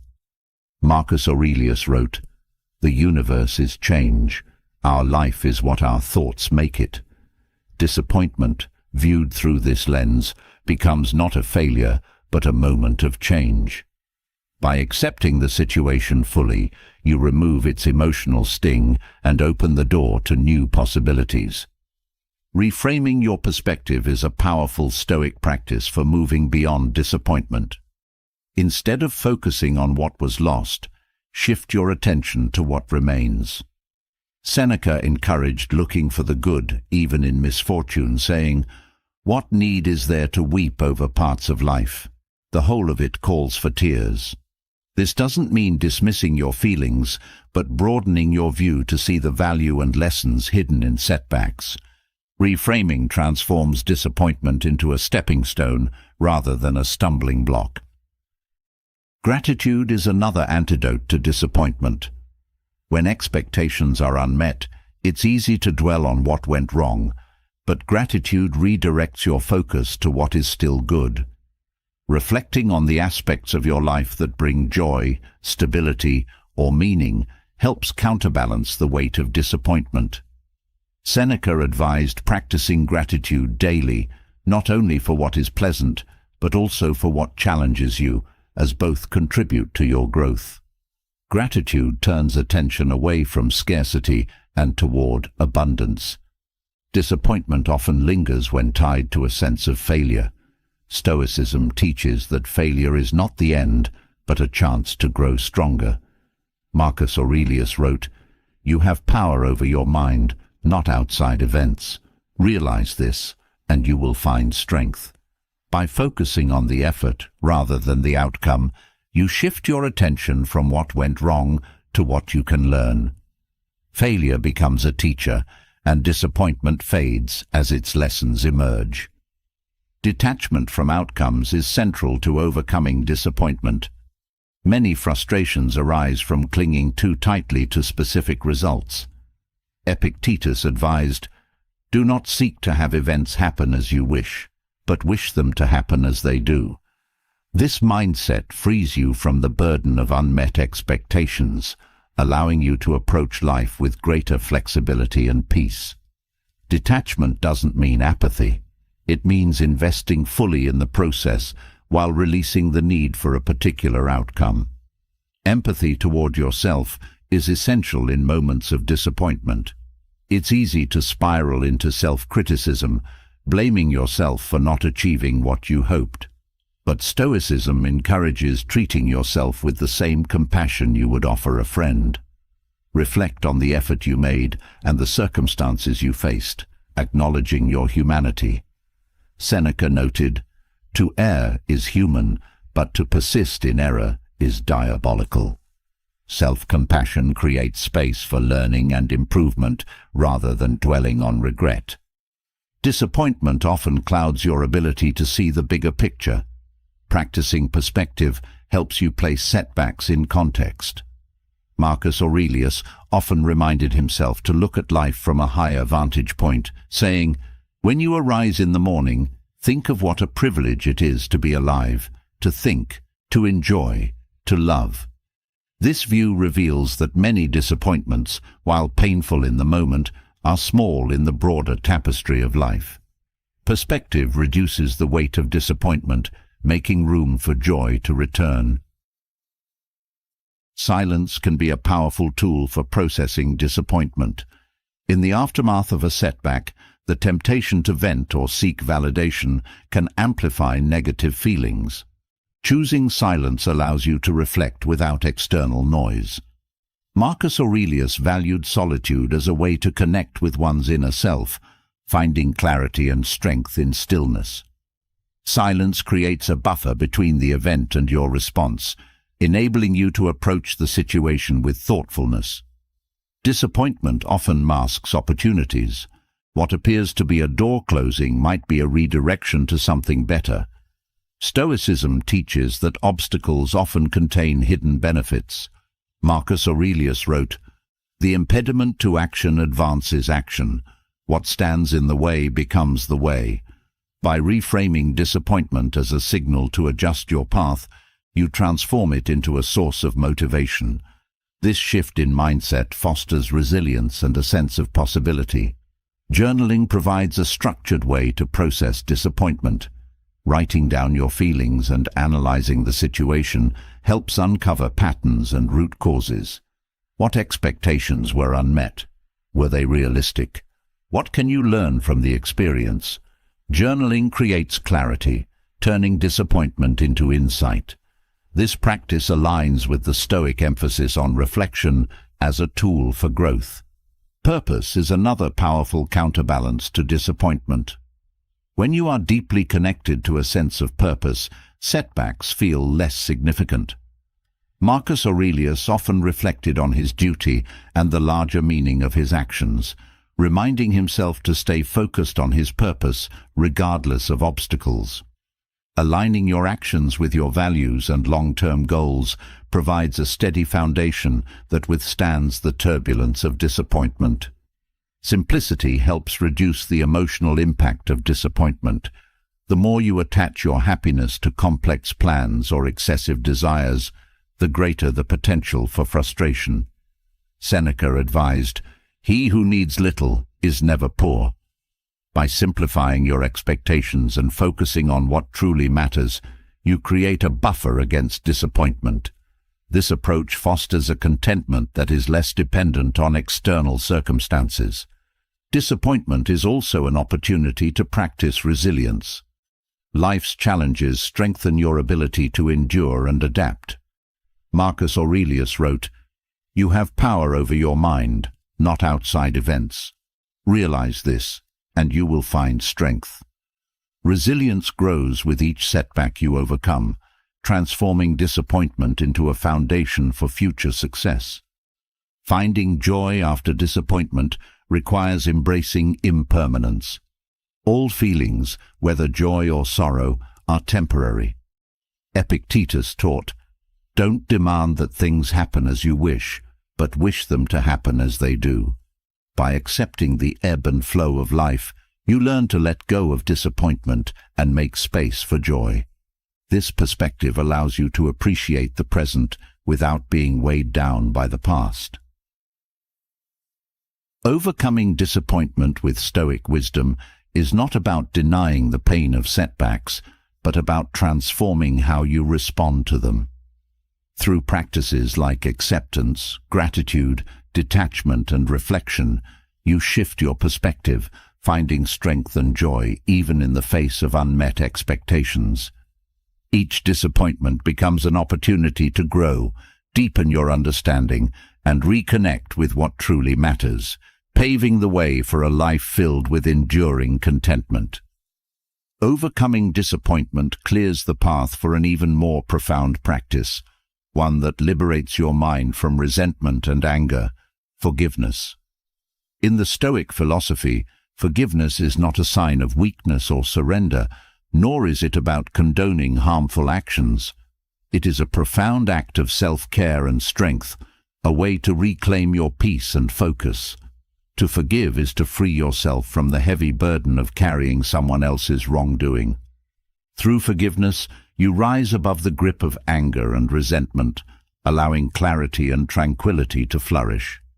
Stoicism offers a unique perspective on forgiveness, one rooted in understanding human nature and the power of controlling your own mind. Forgiveness begins with recognizing that holding on to anger harms you far more than the person who wronged you. Marcus Aurelius wrote, "When you are offended at someone's fault, turn to yourself and study your own failings. Then you will forget your anger." This advice shifts the focus inward, reminding you that everyone, including you, is flawed. By reflecting on your own mistakes, you soften the harsh judgment you might hold toward others. This doesn't excuse their behavior, but helps you understand that imperfection is a shared human experience. The Stoic approach to forgiveness is grounded in empathy. Understanding why someone acted a certain way helps dissolve the intense emotions tied to their actions. Seneca advised, "Whenever we are angered by someone's conduct, let us look into their hearts and their circumstances. Perhaps their behavior was driven by ignorance, fear, or pain. By seeking to understand their motives, you create room for compassion, which naturally leads to forgiveness." Compassion doesn't mean agreeing with their actions. It means recognizing their humanity. Another cornerstone of forgiveness in Stoicism is the dichotomy of control. Epictetus taught that you cannot control others' actions, only your response to them. Holding on to resentment is an attempt to change the past, an effort as futile as trying to hold back the tide. By accepting that what has happened cannot be undone, you release yourself from the struggle. Forgiveness becomes an act of reclaiming your energy, redirecting it toward what you can influence, your present and your future. Perspective is key to forgiveness. When someone wrongs you, the initial reaction often magnifies the event's significance. But stepping back and viewing the situation within the larger context of your life can reveal its true scale. Marcus Aurelius practiced the view from above, imagining himself looking down on the earth, seeing how small and fleeting individual conflicts are. This exercise helps you see that many grievances are not worth the emotional energy they consume. By putting the event into perspective, forgiveness becomes a logical and liberating choice. Forgiveness also requires humility. Anger and resentment often stem from an inflated sense of self-importance, the belief that someone else's actions were a personal attack. Marcus Aurelius reminded himself, "You are but a soul carrying a corpse." This humility doesn't diminish your worth, but reminds you that life is too short and precious to waste on holding grudges. By releasing the need to defend your ego, you open the door to forgiveness and peace. Acceptance is another powerful tool for forgiveness. The Stoics taught that resisting reality only deepens suffering. When you accept that the harm has occurred and cannot be undone, you free yourself from the cycle of revisiting and reliving the event. Epictetus said, "Seek not for events to happen as you wish, but wish for them to happen as they do, and you will find peace." Forgiveness is an act of aligning yourself with reality, letting go of the desire for things to have been different. Forgiveness is not just about others, it is also about forgiving yourself. Self-forgiveness is a crucial part of inner peace, as guilt and regret can weigh as heavily as anger. The Stoics encouraged self-reflection, not self-condemnation. Seneca wrote, "The greatest remedy for anger is delay." Extending patience and understanding to yourself allows you to learn from mistakes without being burdened by them. Self-forgiveness is not about ignoring responsibility, but about accepting your imperfections and committing to growth. Practicing forgiveness requires letting go of the desire for revenge. Anger often tempts you to retaliate, but Stoicism teaches that revenge does not heal wounds, it deepens them. Marcus Aurelius said, "The best revenge is not to be like your enemy." Choosing forgiveness over revenge preserves your integrity and keeps you aligned with your values. By refusing to act out of anger, you demonstrate true strength and control over your emotions. Silence and stillness are powerful practices for cultivating forgiveness. When emotions are high, stepping away from the situation allows you to reflect and regain clarity. Marcus Aurelius valued solitude as a means of connecting with one's inner self, saying, "Nowhere can man find a quieter or more untroubled retreat than in his own soul." Taking time for silence helps you process emotions and approach forgiveness with a calm and thoughtful mindset. Forgiveness also involves reframing the harm done to you. While the pain may be real, it doesn't have to define you. The Stoics taught that your interpretation of events determines their impact. Epictetus advised, "Men are disturbed not by things, but by the views they take of them." By reframing the event as a lesson or an opportunity for growth, you shift from a position of victimhood to one of empowerment. This shift makes forgiveness a natural step forward. Empathy extends beyond understanding others. It involves recognizing the interconnectedness of all people. Marcus Aurelius wrote, "What injures the hive injures the bee." By forgiving others, you contribute to a cycle of healing and harmony that benefits everyone. Forgiveness strengthens relationships and fosters a sense of unity, helping you find peace not only within yourself, but also with those around you. Forgiveness is not a one-time act, but an ongoing practice. Some wounds may require revisiting forgiveness multiple times as emotions resurface. The Stoics encouraged patience in all endeavors, including emotional healing. Seneca noted, "Time heals what reason cannot." Each step toward forgiveness strengthens your ability to let go, creating a habit of releasing anger and embracing peace. Another essential element of forgiveness is gratitude. Reflecting on what remains good in your life shifts your focus away from the harm done. Gratitude reminds you that no single event defines your existence. By appreciating the positive aspects of your life, you build resilience against the bitterness that resentment fosters. Gratitude and forgiveness work hand in hand, each reinforcing the other. Forgiveness is not about forgetting or condoning, it is about freeing yourself. Holding on to anger ties you to the person or event that harmed you, keeping you tethered to the past. By choosing forgiveness, you reclaim your power and move forward unburdened. Epictetus taught, "Freedom is the only worthy goal in life. It is won by disregarding things that lie beyond our control." Forgiveness is the ultimate act of freedom, a release from the grip of anger and pain. Through Stoic practices, forgiveness becomes a path to inner peace. It allows you to rise above anger, connect with your values, and cultivate a life of clarity and harmony. Forgiveness is not easy, but it is profoundly liberating.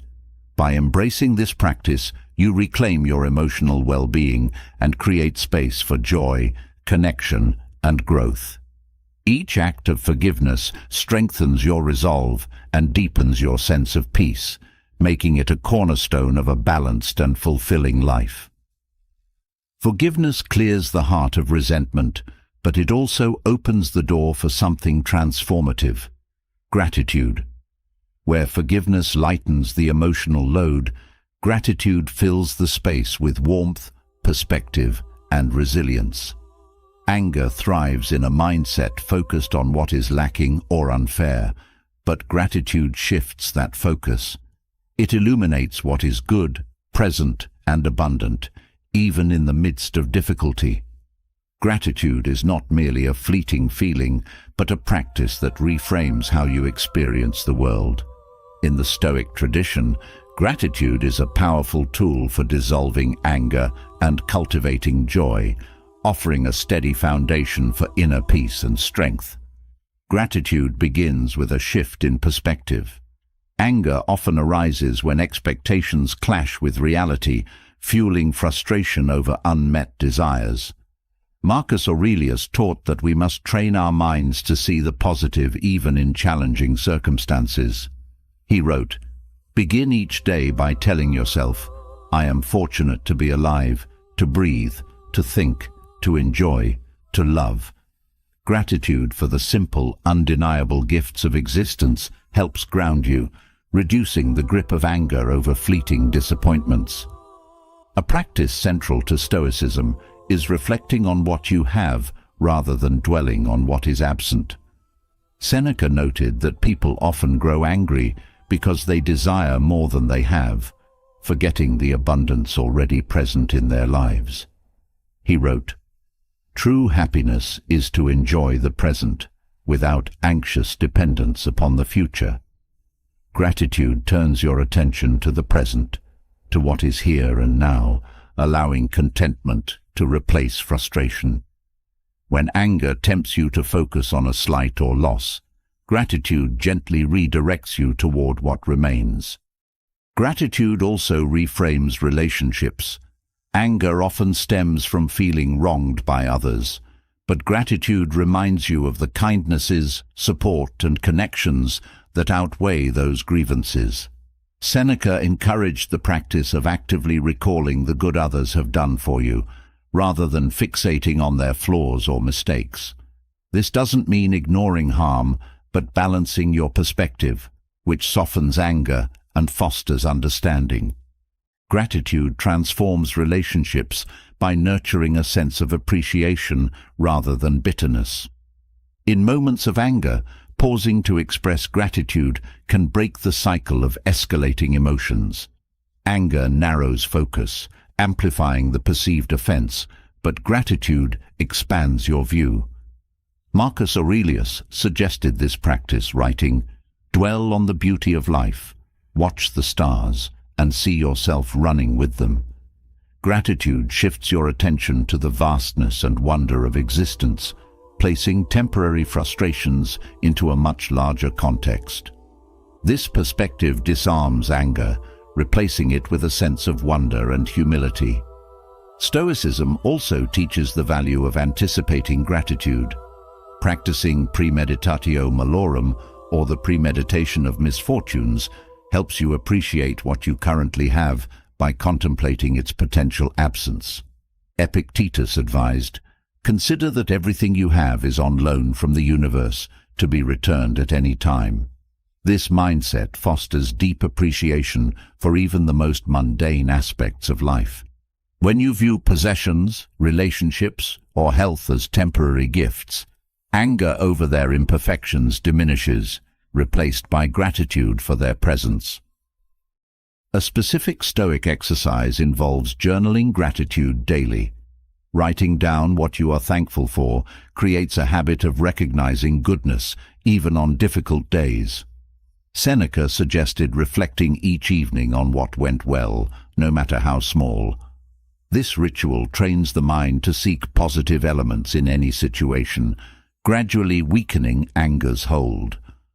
Over time, this practice rewires your mental patterns, making gratitude an instinctive response rather than a forced effort. Gratitude is also a powerful tool for resilience.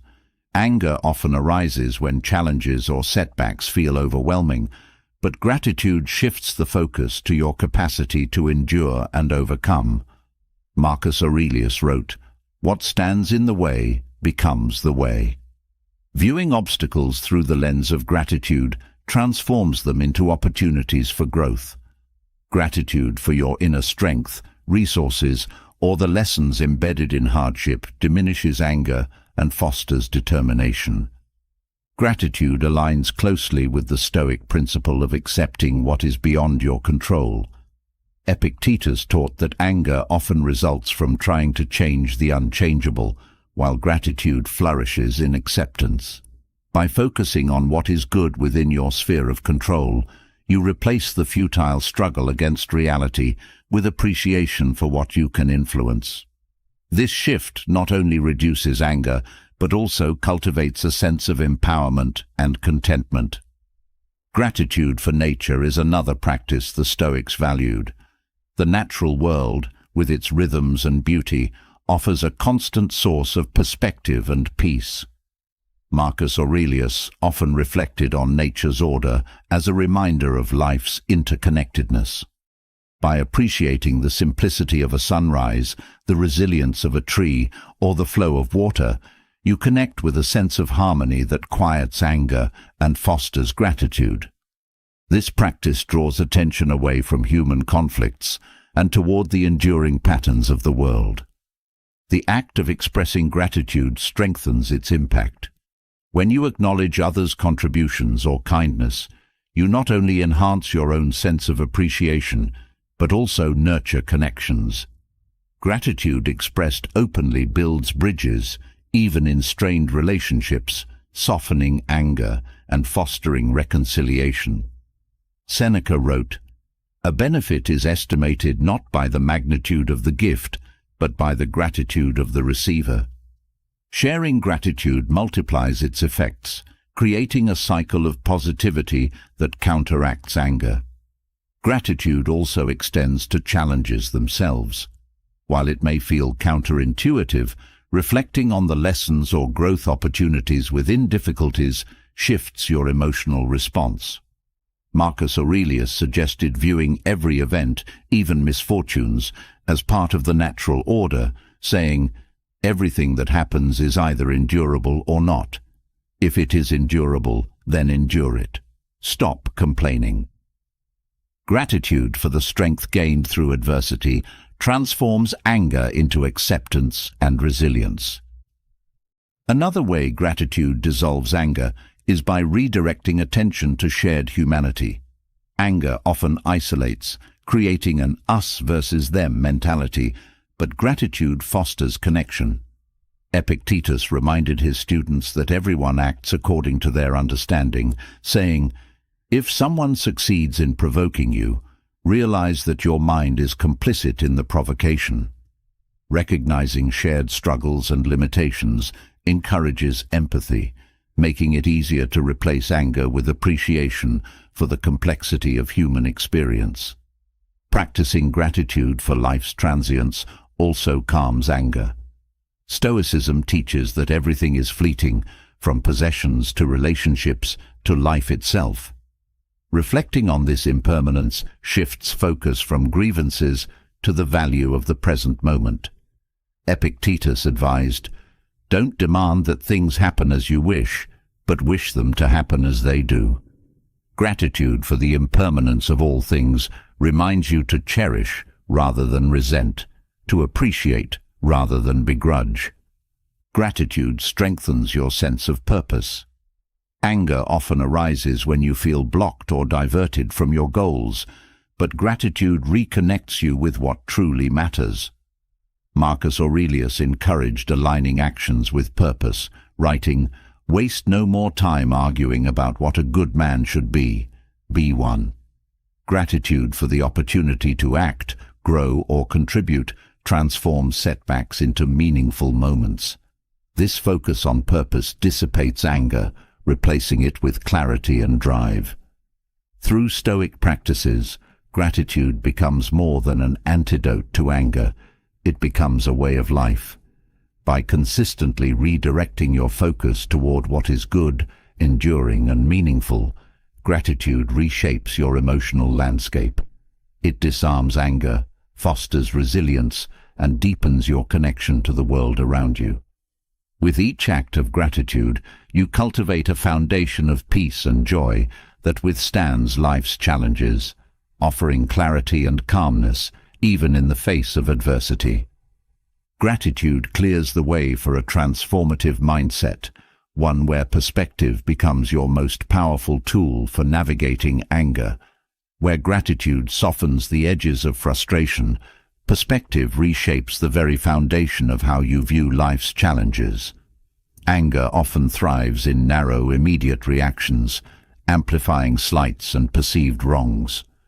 Perspective, on the other hand, broadens your view, helping you see the bigger picture and understand the true weight or insignificance of the moment. It is the key to stepping outside the storm of emotion and into a space of calm, reason, and clarity. The first step in using perspective to overcome anger is recognizing that anger is often fueled by a limited viewpoint. Marcus Aurelius wrote, "You have power over your mind, not outside events. Realize this, and you will find strength." This wisdom reminds us that anger is not caused by events themselves, but by how we perceive and interpret them. By consciously expanding your perspective, you can diffuse the intensity of anger and replace it with understanding and balance. Perspective begins with detachment. When anger flares, it's tempting to view the situation as a personal attack or an insurmountable problem. Stoicism teaches that detachment allows you to see the event as it truly is, without the added layers of emotional interpretation. Epictetus advised, "Don't explain your philosophy, embody it." In moments of anger, this means stepping back from the heat of emotion and observing the situation as if you were an impartial outsider. This practice helps you identify whether your reaction is justified or exaggerated. One effective Stoic exercise for cultivating perspective is the view from above. Marcus Aurelius often visualized himself looking down on the world, observing people and events from a great height. This mental exercise shrinks the perceived importance of individual conflicts, revealing them as small pieces of a much larger whole. By imagining the vastness of life, the universe, or even the passage of time, you gain a sense of proportion that weakens anger's grip. What feels overwhelming in the moment becomes manageable or even trivial when viewed from a broader perspective. Perspective also involves understanding the fleeting nature of life and emotions. Anger often feels all-consuming, but Stoicism teaches that both the cause of anger and the emotion itself are temporary. Marcus Aurelius reflected, "Time is like a river made up of the events which happen and a violent stream, for as soon as a thing has been seen, it is carried away, and another comes in its place." Recognizing the impermanence of anger helps you let it pass without clinging to it, just as you would let go of a leaf floating down a river. Another way perspective aids in overcoming anger is by highlighting the humanity of others. When someone wrongs you, anger often paints them as an adversary, exaggerating their faults and dismissing their struggles. Stoicism encourages empathy, reminding us that everyone acts based on their understanding and circumstances. Marcus Aurelius wrote, "Whenever someone has done wrong by you, immediately consider what notion of good or evil they had in doing it. By viewing their actions through the lens of their experiences and limitations, you soften your anger and make room for understanding." Perspective also involves separating what is within your control from what is not. Anger often arises from attempting to control the uncontrollable, such as other people's actions or external events. Epictetus taught, "Make the best use of what is in your power, and take the rest as it happens." This principle helps you focus on your response rather than the trigger, empowering you to maintain calm even in challenging situations. By shifting your perspective to what you can influence, you free yourself from the frustration of trying to change what you cannot. Reframing is another powerful tool for altering perspective. When faced with a situation that provokes anger, consider alternative interpretations. For example, instead of viewing someone's rude behavior as an attack, you might see it as a reflection of their stress or pain. Seneca wrote, "We are more often frightened than hurt, and we suffer more in imagination than in reality." Reframing shifts your focus from blame to curiosity, helping you understand rather than react. Perspective also teaches you to question the significance of the event. Marcus Aurelius often asked himself whether a situation would matter in the grand scheme of things, or even in a week's time. By considering the long-term impact, you reduce the immediate emotional charge of the event. Many provocations lose their power when viewed through the lens of time, making it easier to let go of anger. Gratitude and perspective are deeply interconnected. While gratitude focuses on appreciating what is good, perspective reminds you to weigh what is truly important. When anger tempts you to dwell on a perceived wrong, shifting to gratitude for what remains good balances your emotional state. This combination allows you to see the situation in a more nuanced and constructive way, reducing the intensity of anger. Perspective also involves recognizing the role of ego in anger. Many conflicts arise from a bruised sense of pride or an exaggerated sense of self-importance. Marcus Aurelius advised, "When you are offended at someone's fault, turn to yourself and study your own failings. Then you will forget your anger. By acknowledging your own imperfections, you release the need to hold others to unrealistic standards, making it easier to forgive and move forward. Another aspect of perspective is understanding the universality of human struggles. Anger often feels isolating, as though the situation is uniquely unfair or difficult. Stoicism teaches that all people face challenges and disappointments. Marcus Aurelius wrote, "Nothing happens to anyone that he is not fitted by nature to bear." Recognizing that your experiences are part of the shared human condition reduces feelings of injustice and helps you respond with greater calm and strength. Silence and reflection are essential for cultivating perspective. In the heat of anger, immediate reactions often cloud judgment and escalate conflict. Choosing silence gives you time to reflect and reframe the situation. Seneca noted, "Silence at the proper season is wisdom and better than any speech." This pause creates space for perspective to emerge, allowing you to respond thoughtfully rather than impulsively. Perspective also involves focusing on solutions rather than problems. Anger often fixates on what went wrong, but a shift in focus toward what can be done fosters a sense of agency and hope. Marcus Aurelius advised, "You have power over your mind, not outside events. Realize this, and you will find strength." By directing your energy toward constructive action, you dissolve anger and replace it with purpose. Practicing the Stoic principle of aligning with nature fosters perspective. Life is full of challenges, but they are part of the natural order. Epictetus taught that accepting this truth helps you approach difficulties with equanimity rather than resistance. Viewing obstacles as opportunities for growth rather than disruptions strengthens your ability to navigate them with calm and clarity.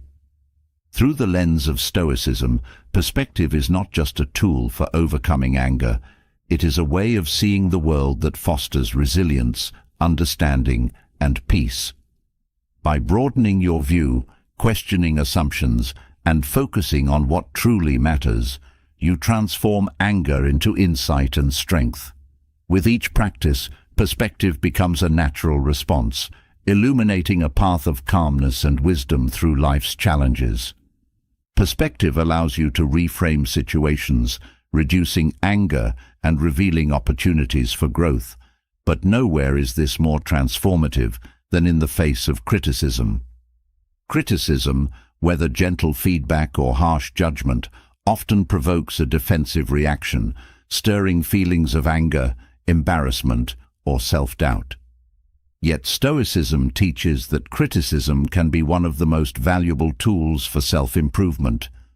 By shifting focus from the emotional sting to the underlying insight, you can transform criticism into a stepping stone toward growth and mastery.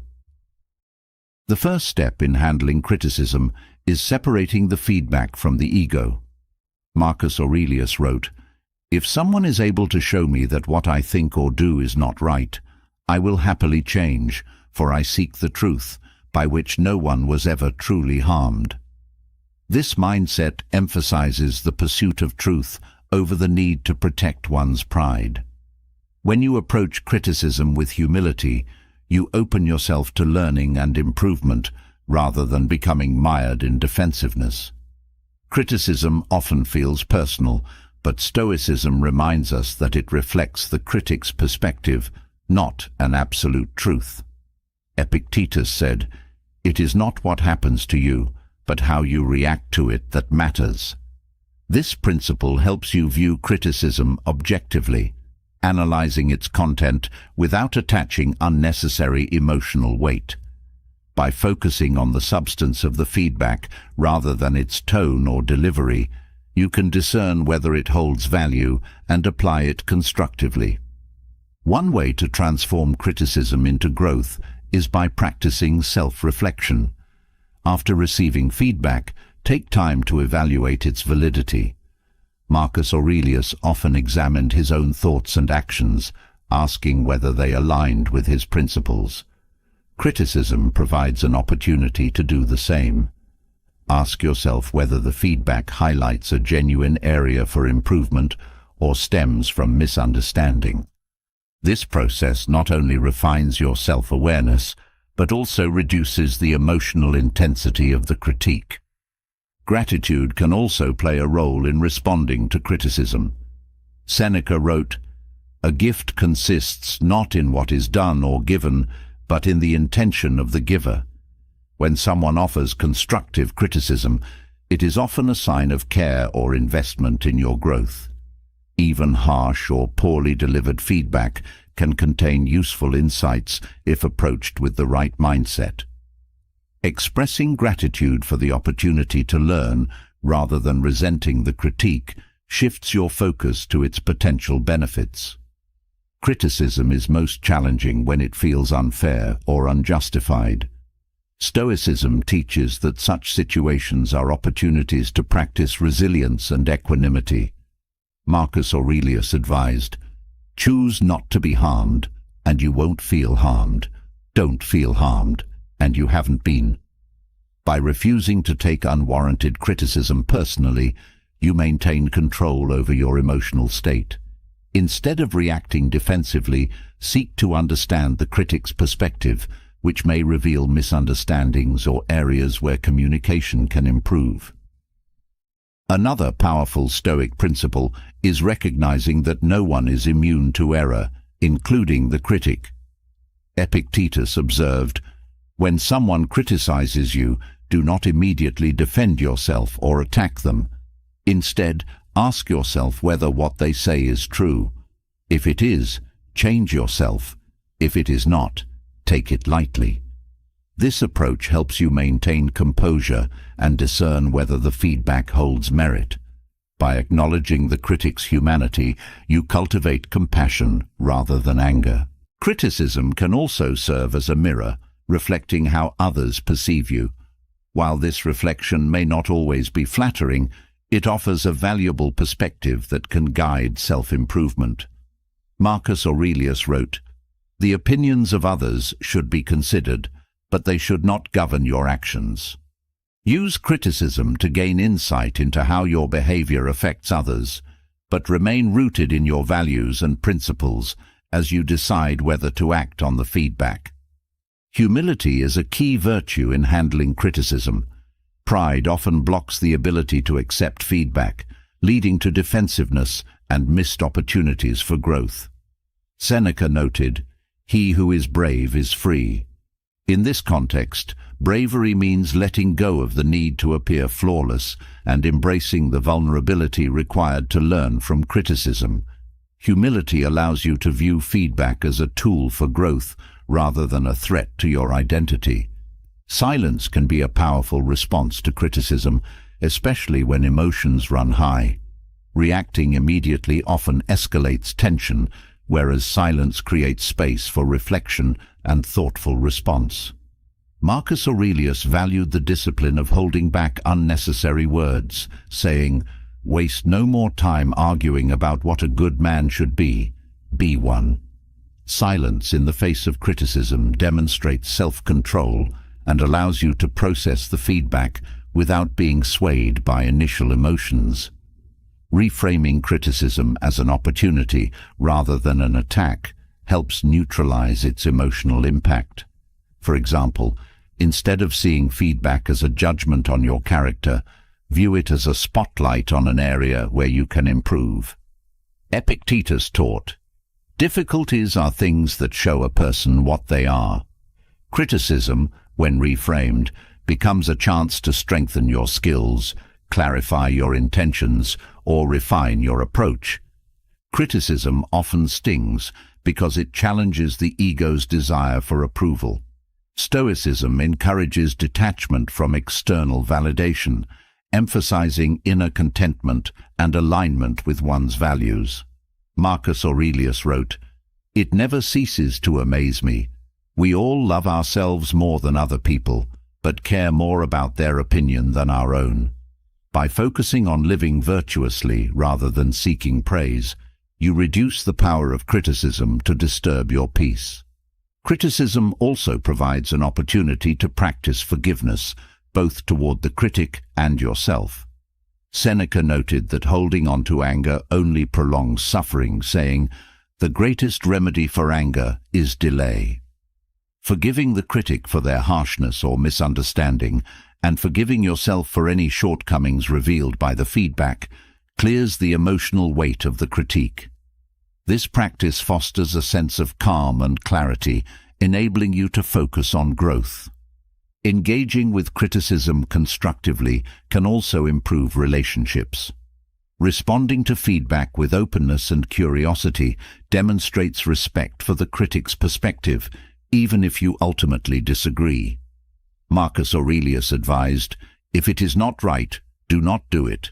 If it is not true, do not say it." This principle reminds you to approach criticism with honesty and integrity, fostering mutual understanding and trust. Use criticism as a guide to refine your goals and actions. Feedback, whether positive or negative, provides valuable data about what is working and what can be improved. Marcus Aurelius viewed life as a constant process of refinement, saying, "The impediment to action advances action. What stands in the way becomes the way." By embracing criticism as part of this process, you turn obstacles into opportunities and setbacks into stepping stones. Through the lens of Stoicism, criticism ceases to be a source of anger or frustration. Instead, it becomes a tool for self-awareness, growth, and connection. By detaching from ego, practicing humility, and seeking the truth within feedback, you transform criticism into a powerful ally on your journey of personal development.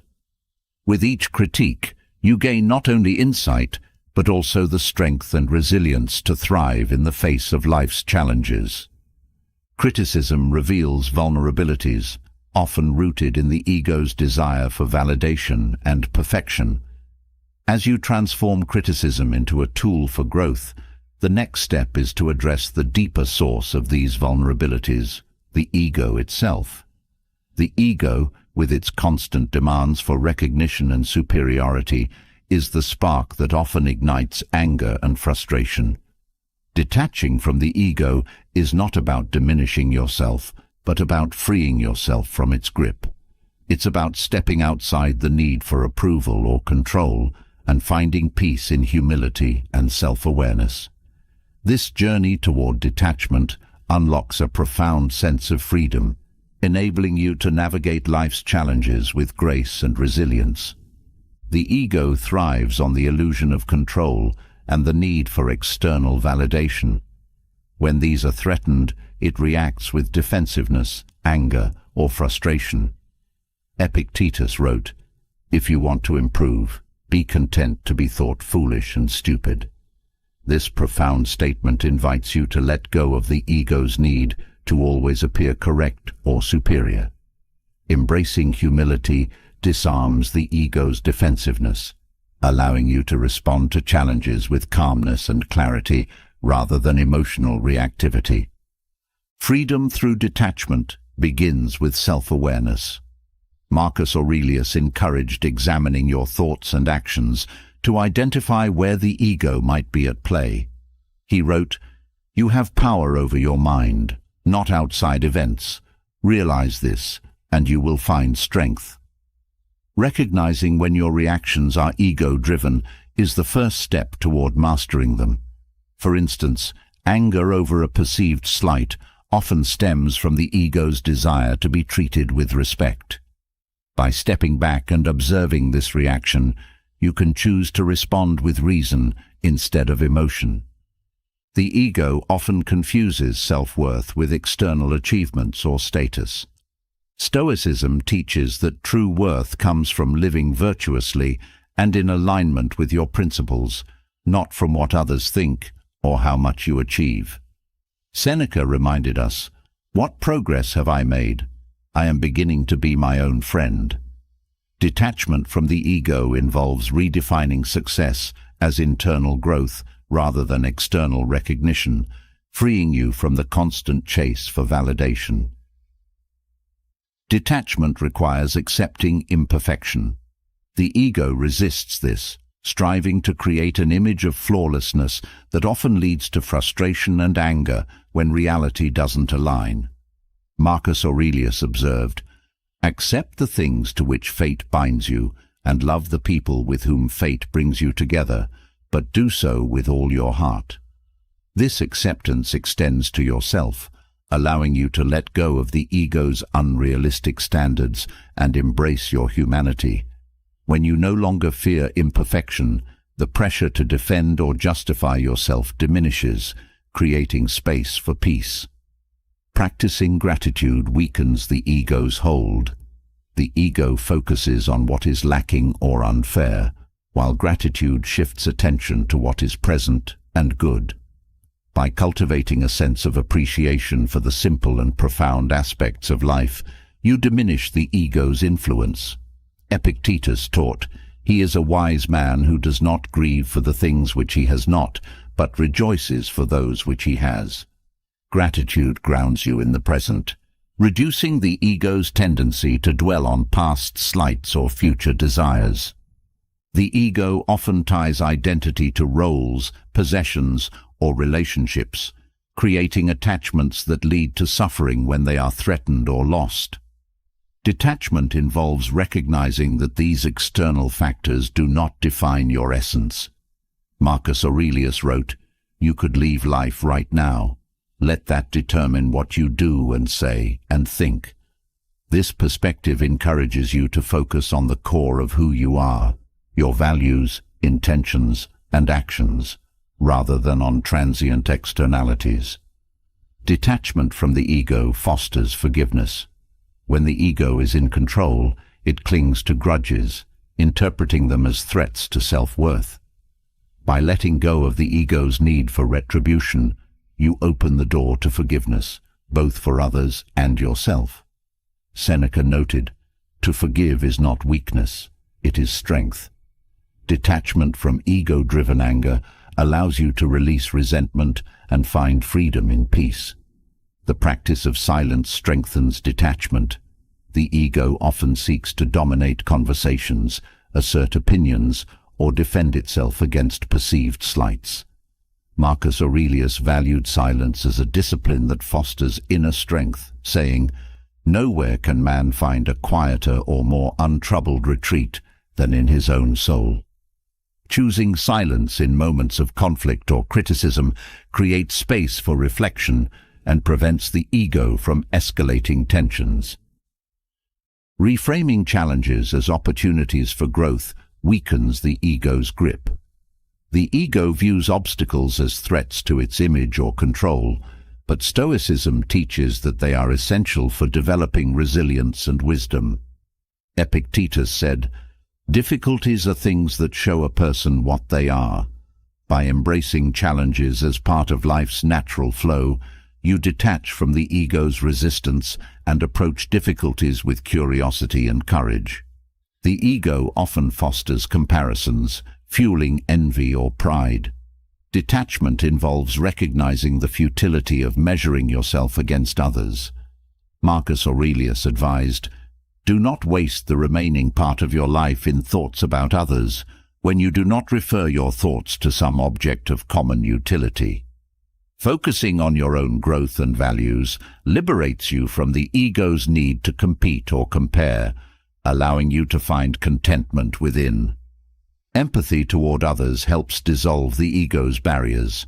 When you view others through the lens of understanding and compassion, the ego's tendency to judge or belittle diminishes. Seneca wrote, "Wherever there is a human being, there is an opportunity for kindness." Empathy shifts focus from the self to the shared human experience, creating connections that transcend the ego's isolating tendencies. Detachment from ego fosters resilience. The ego seeks to avoid discomfort or failure, but Stoicism teaches that these experiences are essential for growth. Marcus Aurelius observed, "The impediment to action advances action. What stands in the way becomes the way." By embracing setbacks as opportunities rather than threats, You develop a strength that is unshaken by life's challenges. Practicing voluntary discomfort weakens the ego's attachment to comfort and control. By deliberately stepping outside your comfort zone, you train yourself to face difficulties with equanimity. Epictetus encouraged this practice, saying, "Make it your habit not to be distracted by the multitude of things." Detachment from the ego's demands for ease builds resilience and fosters freedom from unnecessary desires. Detachment from ego aligns with the Stoic principle of living in harmony with nature. Life is unpredictable and often uncontrollable, and the ego's attempts to dominate or resist this reality lead to frustration. Marcus Aurelius wrote, "Adapt yourself to the life you have been given, and truly love the people with whom destiny has surrounded you."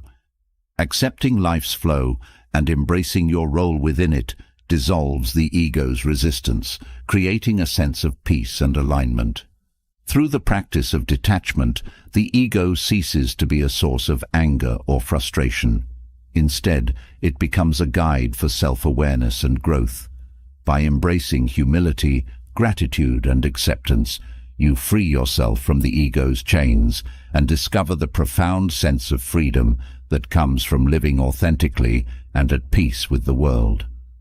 Detachment from the ego brings a profound sense of freedom, but to fully harness this freedom, another skill must be cultivated: the power of silence. In a world filled with noise and impulsive reactions, silence stands as a beacon of wisdom and self-control. It is not merely the absence of words, but a deliberate choice to pause, reflect, and act with clarity.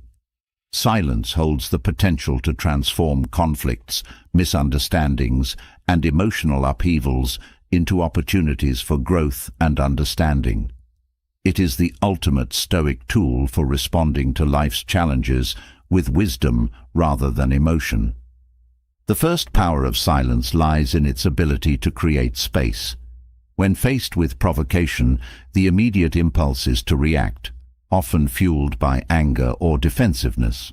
Stoicism teaches that silence interrupts this cycle, giving you the time to assess your emotions and thoughts before responding. Epictetus advised, "First learn the meaning of what you say, and then speak." This wisdom highlights the importance of thoughtful communication over hasty words, which often escalate tensions rather than resolve them. Silence also acts as a mirror, reflecting the true nature of the situation. In moments of conflict, emotions can distort perception, amplifying offenses and fueling misunderstandings. By choosing silence, you allow emotions to settle, revealing the situation's actual scale and significance. Marcus Aurelius wrote, "If you are distressed by anything external, the pain is not due to the thing itself, but to your estimate of it." Silence provides the clarity needed to re-evaluate your perspective, diminishing the emotional charge of the moment. In interactions with others, silence demonstrates strength and composure. While loud words often signal insecurity or desperation, silence conveys confidence and control. Seneca observed, "Speech is a mirror of the soul. As a man speaks, so is he." By choosing silence, you project an image of self-mastery, which can de-escalate conflicts and inspire respect. This quiet strength often speaks louder than words, influencing outcomes without unnecessary confrontation. Silence is also a tool for understanding. When emotions run high, it is easy to misinterpret others' intentions or motivations. Choosing to listen rather than speak creates space for empathy and insight. Marcus Aurelius encouraged listening with an open mind, writing, "You always own the option of having no opinion. There is never any need to get worked up or to trouble your soul about things you can't control." Listening through silence helps you grasp the underlying dynamics of the situation, allowing for a more measured and compassionate response. Pausing before responding aligns with the Stoic practice of controlling what is within your power. Epictetus taught, It's not what happens to you, but how you react to it that matters. Silence gives you the ability to choose your reaction rather than being swept away by emotion. In this pause, you reclaim your agency, transforming potential conflict into an opportunity for reasoned dialogue or reflection. Silence also protects relationships. Words spoken in anger often leave lasting scars, even when apologies follow. By choosing silence in heated moments, you prevent unnecessary harm and preserve the integrity of your connections. Seneca emphasized the importance of measured speech, saying, "The greatest remedy for anger is delay." Silence becomes a form of emotional delay, allowing you to address issues thoughtfully and with care. In addition to its interpersonal benefits, silence nurtures inner peace. The constant need to justify, argue, or defend drains emotional energy, leaving little room for tranquility. Marcus Aurelius valued silence as a retreat, saying, "Nowhere can man find a quieter or more untroubled retreat than in his own soul." Embracing silence as a regular practice creates a sanctuary for self-reflection, where clarity and calmness can flourish. The power of silence extends to observation. By quieting your own voice, you become more attuned to the world around you. This heightened awareness allows you to notice details and patterns that might otherwise go unnoticed. Marcus Aurelius often reflected on the interconnectedness of all things, writing, "Observe always that everything is the result of change, and get used to thinking that there is nothing nature loves so well as to change existing forms."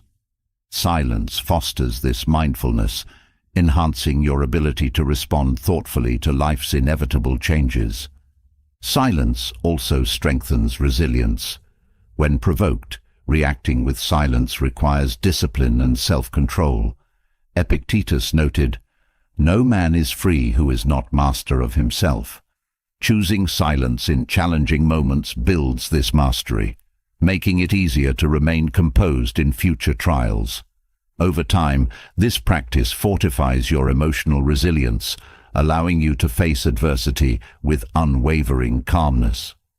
One of the most profound aspects of silence is its ability to reveal truth.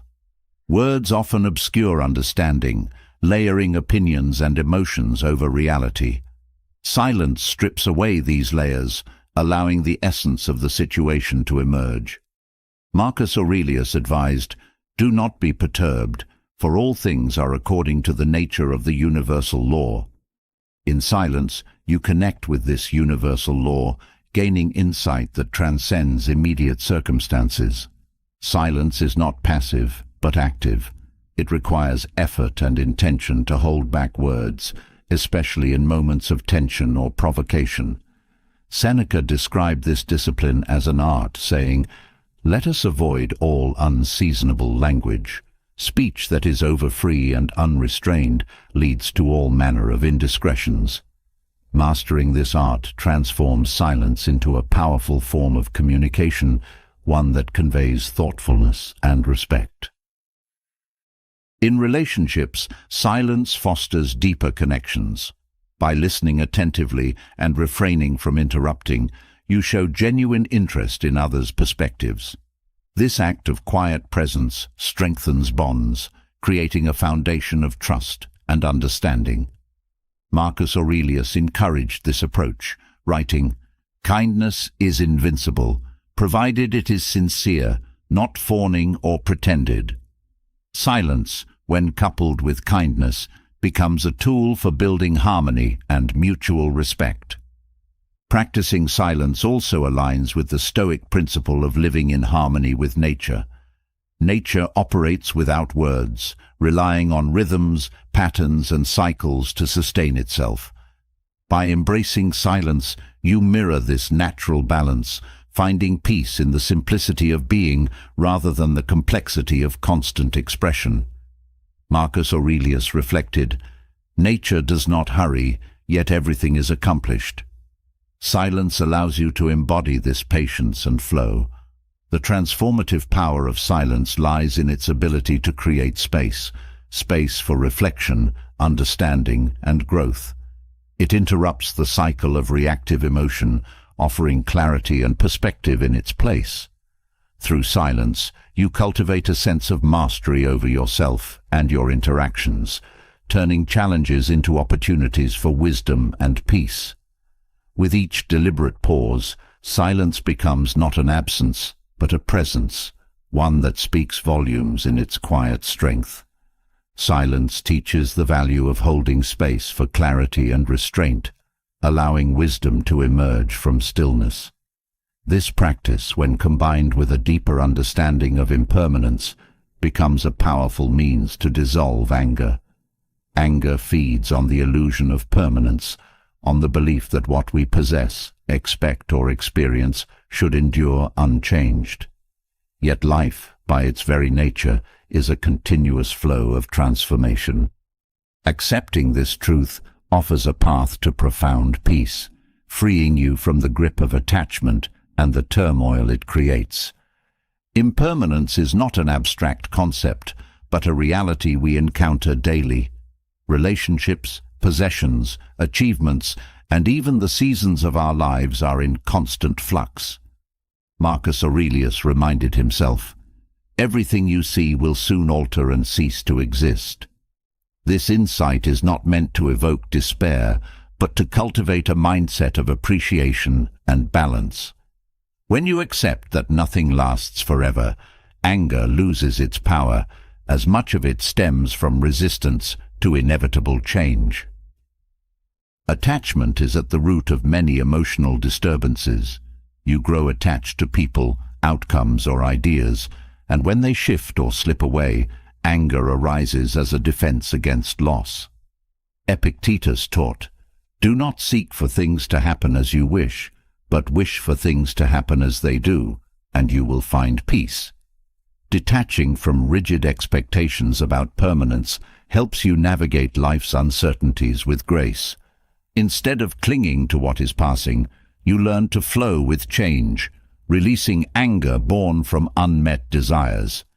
Impermanence also offers the gift of perspective. When faced with anger, stepping back to reflect on the temporary nature of the situation can shift your emotional response. Marcus Aurelius often reminded himself of the fleeting nature of both joys and troubles, writing, "When you arise in the morning, think of what a privilege it is to be alive, to think, to enjoy, to love." Recognizing that time erodes even the sharpest pain helps soften anger, replacing it with a sense of calm acceptance. Another key lesson of impermanence is the understanding that life's challenges, no matter how overwhelming they may feel, are not permanent fixtures. Seneca wrote, "No man is crushed by misfortune unless he has first been deceived by prosperity." This wisdom invites you to see setbacks as part of the natural ebb and flow of existence. When you stop expecting unchanging stability, anger gives way to adaptability, and the pain of loss transforms into the opportunity for renewal. Practicing gratitude is a powerful way to embrace impermanence. Gratitude shifts your focus from what you might lose to what you currently have, fostering a sense of presence and appreciation. When you cherish each moment as fleeting, anger over what is missing or changing diminishes. Epictetus encouraged this mindset, saying, "He is a wise man who does not grieve for the things which he has not, but rejoices for those which he has." Gratitude anchors you in the present, where impermanence becomes a source of wonder rather than frustration. Impermanence also teaches resilience. By acknowledging that change is inevitable, you build a mental and emotional foundation that can weather life's storms. Marcus Aurelius observed, "The impediment to action advances action. What stands in the way becomes the way." Challenges, viewed through the lens of impermanence, become stepping stones rather than barriers. This perspective reduces anger's intensity as you learn to adapt and grow rather than resist. Detachment from material possessions is another important practice. Possessions are often viewed as extensions of identity or stability, yet their impermanence is undeniable. Seneca advised, "Wealth consists not in having great possessions, but in having few wants." Letting go of attachment to material things reduces the anger and frustration that arise from their loss or damage. Instead, you focus on what truly matters: character, wisdom, and the connections you build with others. Relationships also benefit from the acceptance of impermanence.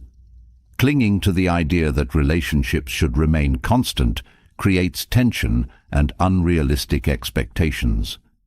Marcus Aurelius reminded himself to approach others with compassion, writing, "You have power over your mind, not outside events. Realize this, and you will find strength." By understanding that people grow and change, you release the anger that arises from unmet expectations, fostering deeper and more harmonious connections.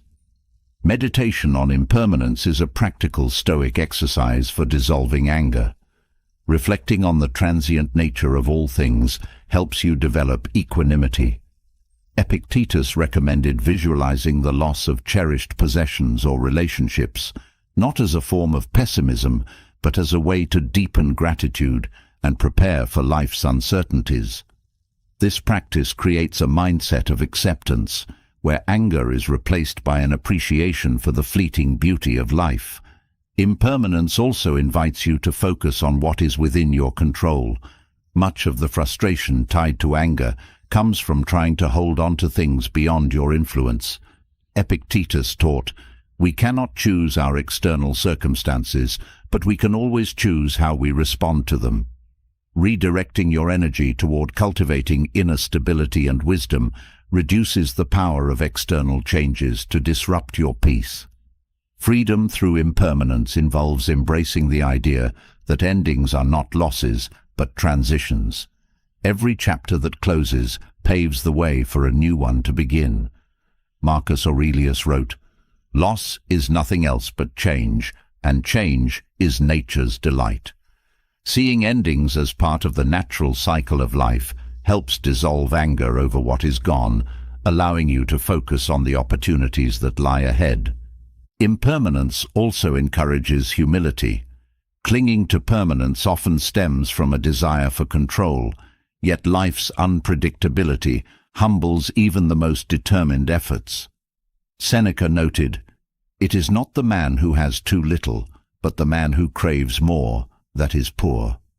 Accepting life's impermanence fosters a sense of humility, reducing the ego-driven anger that arises from unmet expectations or perceived slights. Letting go of permanence does not mean indifference or detachment from life's joys. Instead, it deepens your appreciation for the present moment. Marcus Aurelius advised, "Do every act of your life as though it were the last act of your life." By embracing the transient nature of each experience, you replace anger with gratitude and regret with fulfillment.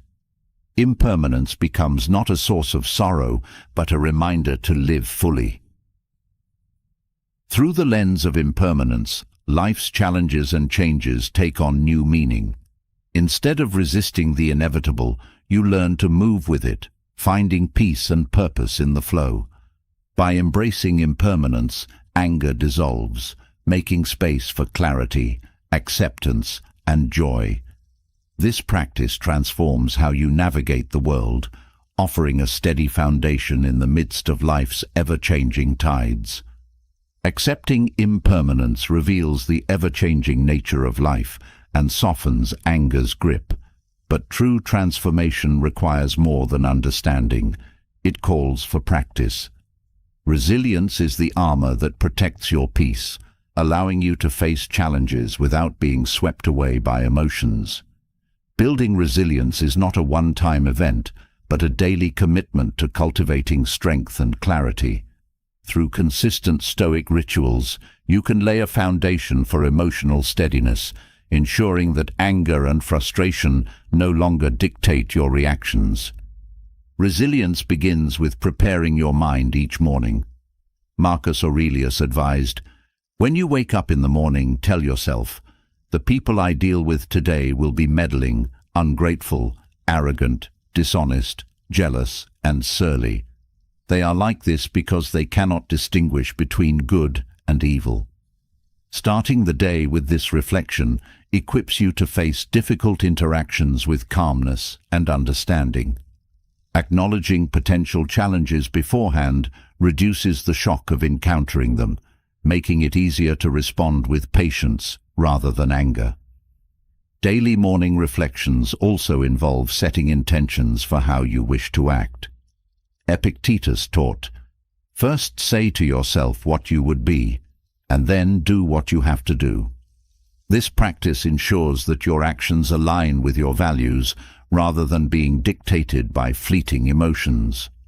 By taking a few moments each morning to visualize how you want to navigate your day with patience, kindness, or discipline, you create a mental roadmap for maintaining composure. Another key practice is journaling. Writing down your thoughts and emotions helps clarify what drives them, revealing patterns that might otherwise go unnoticed. Seneca often used writing to reflect on his experiences and refine his responses, saying, "As is a tale, so is life. Not how long it is, but how good it is what matters." Journaling serves as a tool for self-awareness, helping you identify triggers for anger and develop strategies to handle them with grace. Evening reviews are equally important in building resilience. At the end of each day, reflect on your actions and assess where you succeeded or faltered in maintaining emotional balance. Marcus Aurelius frequently practiced this, examining whether he lived up to his principles and how he could improve. This review is not about self-criticism, but about learning and growing. By acknowledging your progress and areas for improvement, you strengthen your emotional foundation. Resilience also involves practicing gratitude regularly. Anger often stems from focusing on what is wrong, while gratitude shifts attention to what is right. Epictetus emphasized the importance of appreciating what you have, saying, "He is a wise man who does not grieve for the things which he has not, but rejoices for those which he has."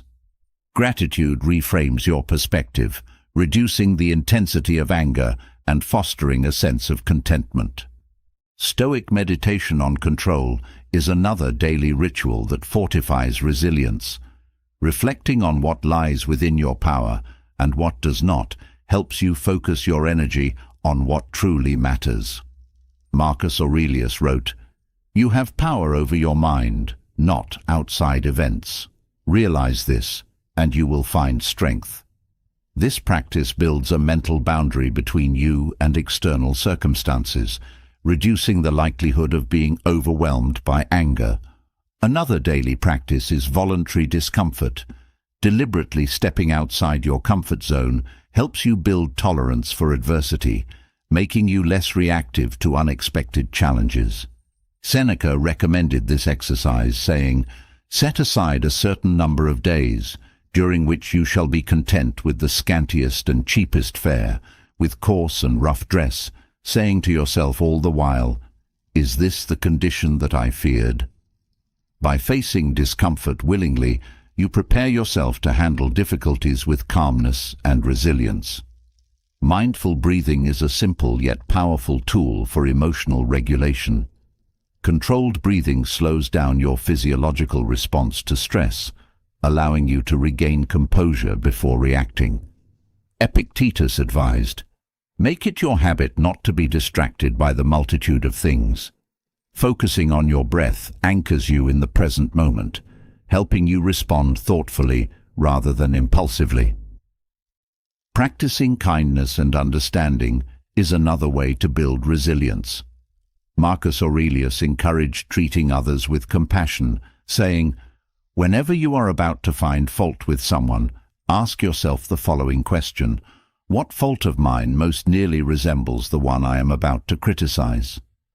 This mindset shifts your focus from anger to empathy, strengthening your ability to handle interpersonal challenges with grace. Resilience also grows through consistent reflection on mortality. Acknowledging life's brevity helps you let go of trivial frustrations and focus on what truly matters. Seneca wrote, "Let us prepare our minds as if we'd come to the very end of life. Let us postpone nothing." By keeping mortality in mind, you cultivate a sense of urgency to live virtuously, leaving no room for anger to dominate your thoughts. Another practice is framing obstacles as opportunities. Marcus Aurelius famously wrote, "The impediment to action advances action. What stands in the way becomes the way." Viewing challenges as stepping stones rather than barriers transforms your relationship with adversity. This shift in perspective not only reduces anger, but also builds confidence in your ability to overcome difficulties. Detachment from outcomes is a critical component of resilience. Epictetus taught that while you can control your efforts, the results often lie beyond your influence. Accepting this truth helps you focus on what you can do rather than being consumed by anger over what you cannot change. Detachment fosters a sense of inner peace, making it easier to navigate life's uncertainties. Daily engagement with nature can also enhance resilience. Observing the natural world reminds you of the cycles of growth, decay, and renewal, offering a model for accepting life's changes. Marcus Aurelius reflected on nature often, writing, "Dwell on the beauty of life, watch the stars, and see yourself running with them." This connection to the broader rhythms of existence fosters a sense of harmony, reducing the intensity of emotional reactions. Silence and solitude are additional practices that support emotional resilience. Taking time each day for quiet reflection allows you to process your thoughts and emotions without external distractions. Seneca valued solitude, saying, "It is in times of security that the spirit should be preparing itself for difficult times." Silence creates a space for inner strength to develop, ensuring that you remain steady in the face of challenges. Acts of service further strengthen resilience. Helping others shifts your focus outward, reducing the self-centered perspective that often fuels anger. Marcus Aurelius believed in the interconnectedness of all people, writing, "What injures the hive injures the bee." By contributing to the well-being of others, you cultivate a sense of purpose and perspective that diminishes anger's hold. Resilience is not about avoiding challenges, but about learning to thrive within them. Each daily practice, reflection, gratitude, voluntary discomfort, mindful breathing, and more, builds your capacity to face adversity with equanimity. By integrating these rituals into your life, you create a foundation of emotional strength that transforms anger into clarity and frustration into growth. These practices are not quick fixes, but enduring tools, offering peace and balance in the ever-changing landscape of life. Resilience is built through deliberate practice, shaping the mind to remain steady and calm. As daily rituals like reflection and gratitude deepen emotional strength, one tool stands out for its ability to uncover and address the hidden layers of anger: journaling. Putting thoughts to paper creates a dialogue with yourself, a safe space where raw emotions can be dissected, understood, and transformed. The Stoics knew that clarity emerges from reflection, and journaling offers the perfect medium to explore your anger's roots and redirect its energy toward growth. Journaling allows you to slow down and face your emotions head-on. When anger strikes, it often moves too quickly for rational thought, leaving only a trail of frustration or regret. Writing disrupts this cycle. Marcus Aurelius's Meditations is a timeless example of how journaling fosters self-awareness. By recording his thoughts, he confronted his flaws, examined his judgments, and guided himself back to reason.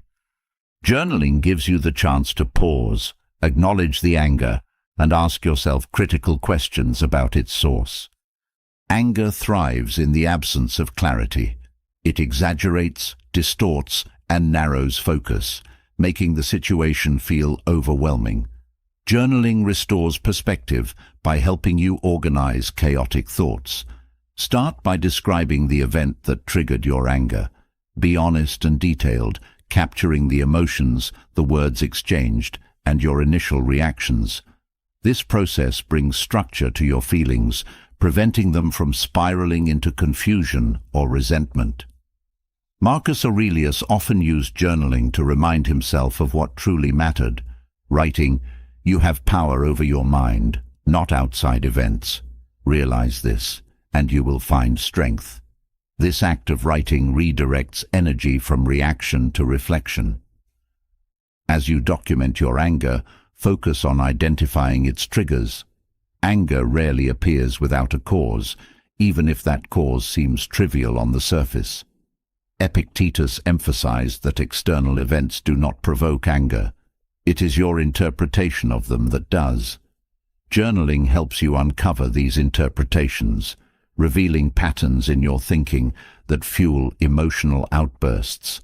You might notice that certain words, actions, or environments consistently stir frustration. Recognizing these triggers gives you the power to address them before they escalate. Beyond identifying triggers, journaling allows you to challenge the beliefs underlying your anger. Seneca encouraged questioning the assumptions that give anger its strength, saying, "What need is there to weep over parts of life? The whole of it calls for tears." Write down the thoughts driving your anger, such as, "They disrespected me," or "This isn't fair," and examine whether they are rooted in truth or perception. Often, journaling reveals that the intensity of your anger stems more from personal expectations than from the situation itself. Journaling also invites you to reframe the situation. When you describe the event and your emotions, look for alternative perspectives. Marcus Aurelius frequently reminded himself to view events through the lens of nature, seeing them as part of life's flow rather than personal affronts.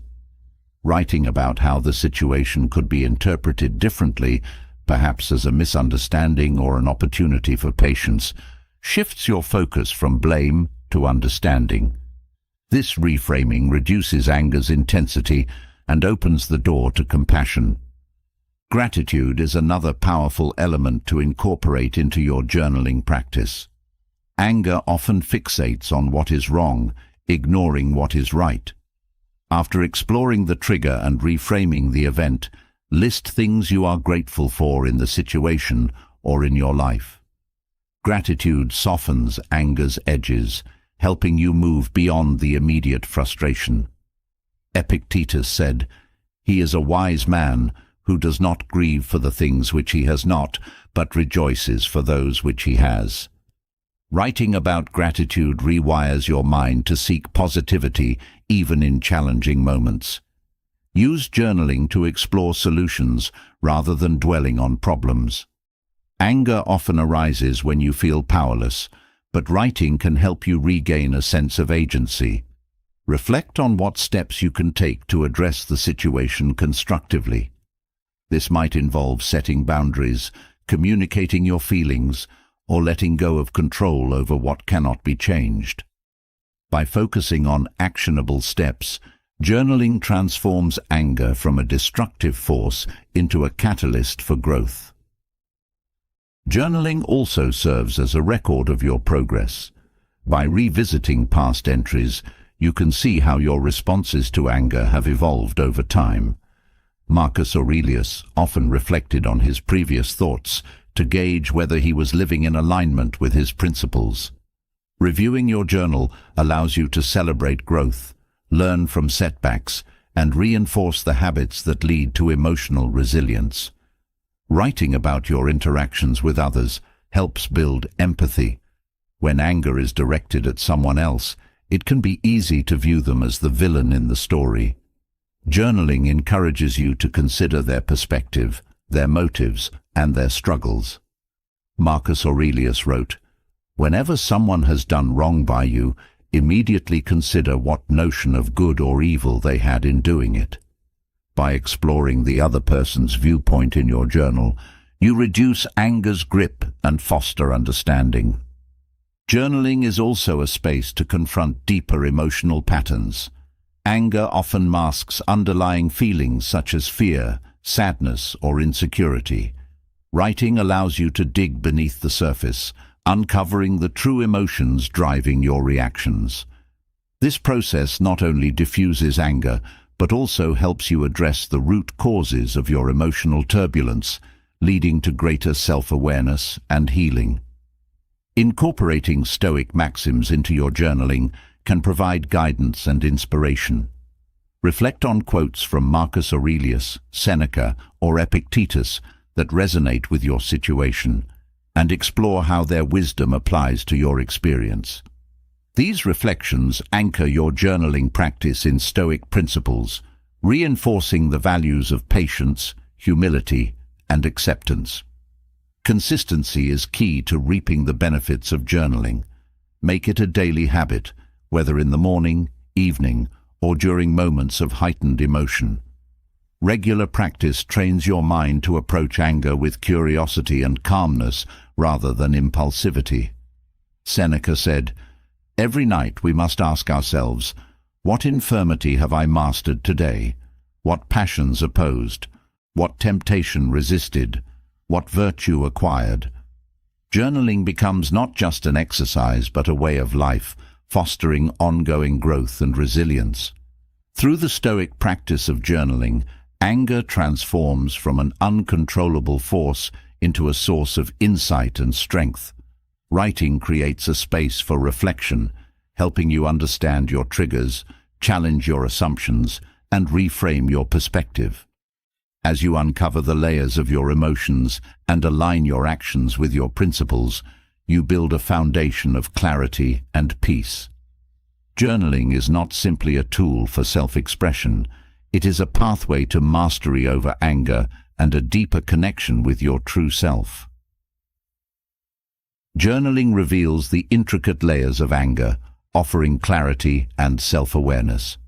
As you peel back the emotions and patterns that fuel frustration, a new question emerges. Where can you find inspiration to practice calm and release anger in your daily life? The answer is as ancient as it is profound: nature. The Stoics often turned to nature as a living example of harmony, resilience, and acceptance. Observing its rhythms, cycles, and quiet strength provides invaluable guidance for mastering emotional balance. Nature, unhurried and unyielding, shows how to let go of what cannot be controlled and embrace the flow of life. When you observe nature, you are reminded that everything operates in cycles. Anger thrives on the illusion of permanence, but nature teaches that nothing lasts forever. The rising and setting of the sun, the ebb and flow of tides, and the changing seasons all reflect the transient nature of existence. Marcus Aurelius often reflected on the natural order of things, writing, "Observe always that everything is the result of change, and get used to thinking that there is nothing nature loves so well as to change existing forms." By internalizing this truth, you can release the grip of anger, knowing that even the most intense emotions will pass. Nature demonstrates resilience through its adaptability. Trees bend in the wind without breaking, rivers carve paths through stone, and plants grow even in the harshest conditions. This adaptability reflects the Stoic principle of focusing on what is within your control. Epictetus taught, "It's not what happens to you, but how you react to it that matters." Observing nature's quiet strength inspires you to respond to challenges with flexibility rather than resistance, letting go of anger that stems from futile struggles against life's flow. The simplicity of nature is another powerful teacher. Anger often arises from complications, overthinking, unmet expectations, or clinging to unnecessary desires. Nature, in its essence, is free from these burdens. A tree does not resent the storm that shakes its branches. it simply endures. Seneca wrote, "It is not the man who has too little, but the man who craves more, that is poor." By emulating nature's simplicity, you can strip away the layers of frustration and focus on what truly matters, fostering inner peace. Spending time in nature allows you to reconnect with the present moment. Anger often pulls you into the past or future, replaying offenses or worrying about outcomes. Nature, in its quiet presence, anchors you in the here and now. The rustling of leaves, the chirping of birds, or the steady flow of a stream offers a gentle reminder to pause and breathe. Marcus Aurelius wrote, "Nowhere can man find a quieter or more untroubled retreat than in his own soul." Nature becomes a physical reflection of this inner retreat, guiding you back to calmness. Nature also embodies impermanence, reminding you to let go of attachment. Flowers bloom and wither, rivers rise and recede, and the earth continues its eternal cycles. These processes are not mourned, but accepted as part of the natural order. Anger often stems from resisting change or clinging to how things should be. By observing nature's acceptance of impermanence, you learn to embrace life's uncertainties and release the frustration that comes from trying to control the uncontrollable. The interconnectedness of nature offers another profound lesson. Every part of the natural world is interdependent, from the smallest insect to the tallest tree. Marcus Aurelius reflected on this unity, writing, "We are all working together to one end, some with knowledge and design, and others without knowing what they do." Understanding this interconnectedness helps dissolve anger toward others, fostering empathy and reminding you that conflicts are often the result of misunderstandings rather than malice. Nature's patience is another source of inspiration. A seed does not rush to become a tree. It grows steadily, step by step. This patience reflects the Stoic value of endurance. Seneca observed, "Nothing is more honorable than a grateful heart." Patience, like gratitude, requires a steady acceptance of the present moment. Anger, which often demands immediate resolution or retribution, loses its urgency when you adopt nature's measured pace. Observing the cycles of growth and decay in nature teaches you to embrace renewal. Anger can feel consuming, as though it will linger forever, but nature shows that every ending is also a beginning. Forests regrow after fires, and rivers find new paths after floods. Epictetus taught, "Difficulties are things that show a person what they are." By seeing challenges as opportunities for growth, you can transform anger into resilience and creativity. The vastness of nature offers perspective. Standing beneath a starry sky or gazing at a mountain range reminds you of your place in the grand scheme of things. What feels overwhelming in the moment becomes small when viewed against the backdrop of eternity. Marcus Aurelius wrote, "Look at the stars, and let that remind you of the structure of the universe." This sense of perspective helps you detach from petty grievances, replacing anger with awe and humility. Nature also reflects the balance between action and stillness. Rivers flow with purpose, yet they are not hurried. Clouds drift, yet they remain steady in their course. This balance mirrors the Stoic approach to life, engaging with the world while maintaining inner tranquility. Anger often disrupts this balance, pushing you toward impulsive action or paralyzing frustration. Observing nature helps you recalibrate, finding harmony between effort and acceptance. Engaging directly with nature enhances these lessons. Walking in a forest, tending a garden, or simply sitting by a body of water provides a physical connection to its teachings. Marcus Aurelius often sought solitude in nature to reflect and recharge. He understood that the natural world offers a sanctuary for the mind, a place to process emotions and regain clarity. By immersing yourself in nature, you create space to release anger and embrace serenity. Nature's rhythms also encourage mindfulness. The steady flow of a river or the rustle of wind through leaves draws your attention to the present, quieting the mind's chatter. Epictetus advised, "Make it your habit not to be distracted by the multitude of things." Mindfulness cultivated through nature allows you to observe anger without being consumed by it, creating room for understanding and resolution. Ultimately, nature teaches acceptance. It does not fight against its circumstances, but adapts, grows, and continues. This acceptance is at the heart of Stoic philosophy. Marcus Aurelius wrote, "Accept the things to which fate binds you, and love the people with whom fate brings you together." By aligning yourself with nature's example, you let go of the resistance that fuels anger and find peace in life's unfolding. Through its calm and flow, nature offers a profound guide for letting go of anger. It teaches resilience, patience, and acceptance, showing that every challenge is part of a greater harmony. By observing and engaging with the natural world, you can cultivate a mindset of tranquility and strength, transforming anger into a deeper connection with yourself and the universe around you. Nature's wisdom encourages patience, adaptability, and acceptance, guiding you toward releasing anger and finding peace. But even within nature's tranquility, there are moments when emotions surge unexpectedly, demanding immediate action to regain control. Here lies the power of Stoic breathing techniques, a practice that bridges the external calm of the natural world with the inner calm you seek to cultivate. Breathing, often taken for granted, becomes a profound tool when approached with mindfulness and purpose.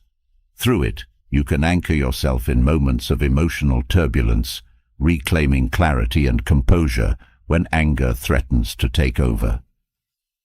Stoic breathing begins with awareness. Many people breathe shallowly, unaware of how their breath mirrors their mental state.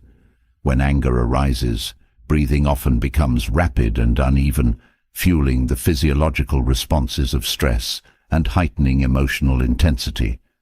Controlled breathing interrupts this cycle. Marcus Aurelius reflected on the importance of grounding the mind and body, writing, "You have power over your mind, not outside events. Realize this, and you will find strength." By focusing on your breath, you gain a foothold in the present, creating a space where anger can dissipate. The simplest practice is intentional deep breathing, a technique that slows your heart rate and soothes the nervous system. Inhale slowly through your nose, allowing your abdomen to expand, then exhale gently through your mouth. This deliberate rhythm communicates safety to your brain, counteracting the fight-or-flight response triggered by anger. Epictetus taught, "No great thing is created suddenly, any more than a bunch of grapes or a fig." Just as growth takes time, calming anger requires a patient, steady approach, beginning with the breath. Stoic breathing also emphasizes focus. By concentrating solely on the sensation of air entering and leaving your body, you free your mind from the thoughts that fuel anger. This single-pointed focus is a form of mindfulness, drawing your attention away from the external trigger and back to yourself. Marcus Aurelius often reminded himself to remain present, writing, "The soul becomes dyed with the color of its thoughts." Breathing helps you cleanse your mind of reactive thoughts, replacing them with stillness. In moments of anger, the breath serves as a guide, leading you out of emotional chaos.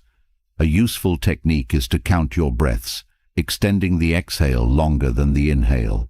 For example, inhale for a count of 4, hold for a count of 2, and exhale for a count of 6. This extended exhale activates the parasympathetic nervous system, which promotes relaxation. Seneca observed that delay is a powerful antidote to anger, writing, "The greatest remedy for anger is delay." Breathing with intention creates this delay, preventing impulsive reactions. Another practice is the box breathing method, often used by Stoics and modern practitioners alike. Inhale for 4 counts, hold for 4 counts, exhale for 4 counts, and hold the exhale for another 4 counts.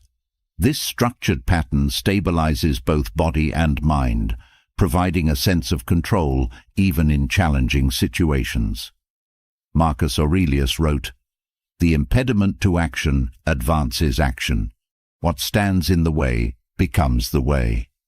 Through controlled breathing, what initially feels overwhelming becomes an opportunity for self-mastery. Stoic breathing also involves visualization. As you breathe deeply, picture the anger leaving your body with each exhale.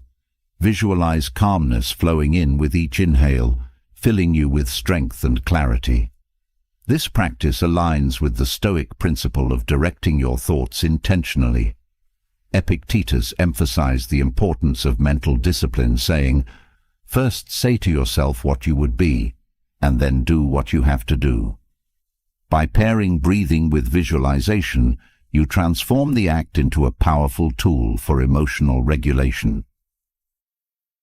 Breathing can also be synchronized with reflection, drawing on Stoic teachings to guide your response. As you breathe, repeat a calming phrase or mantra, such as, "This too shall pass," or "I control my reaction, not the event."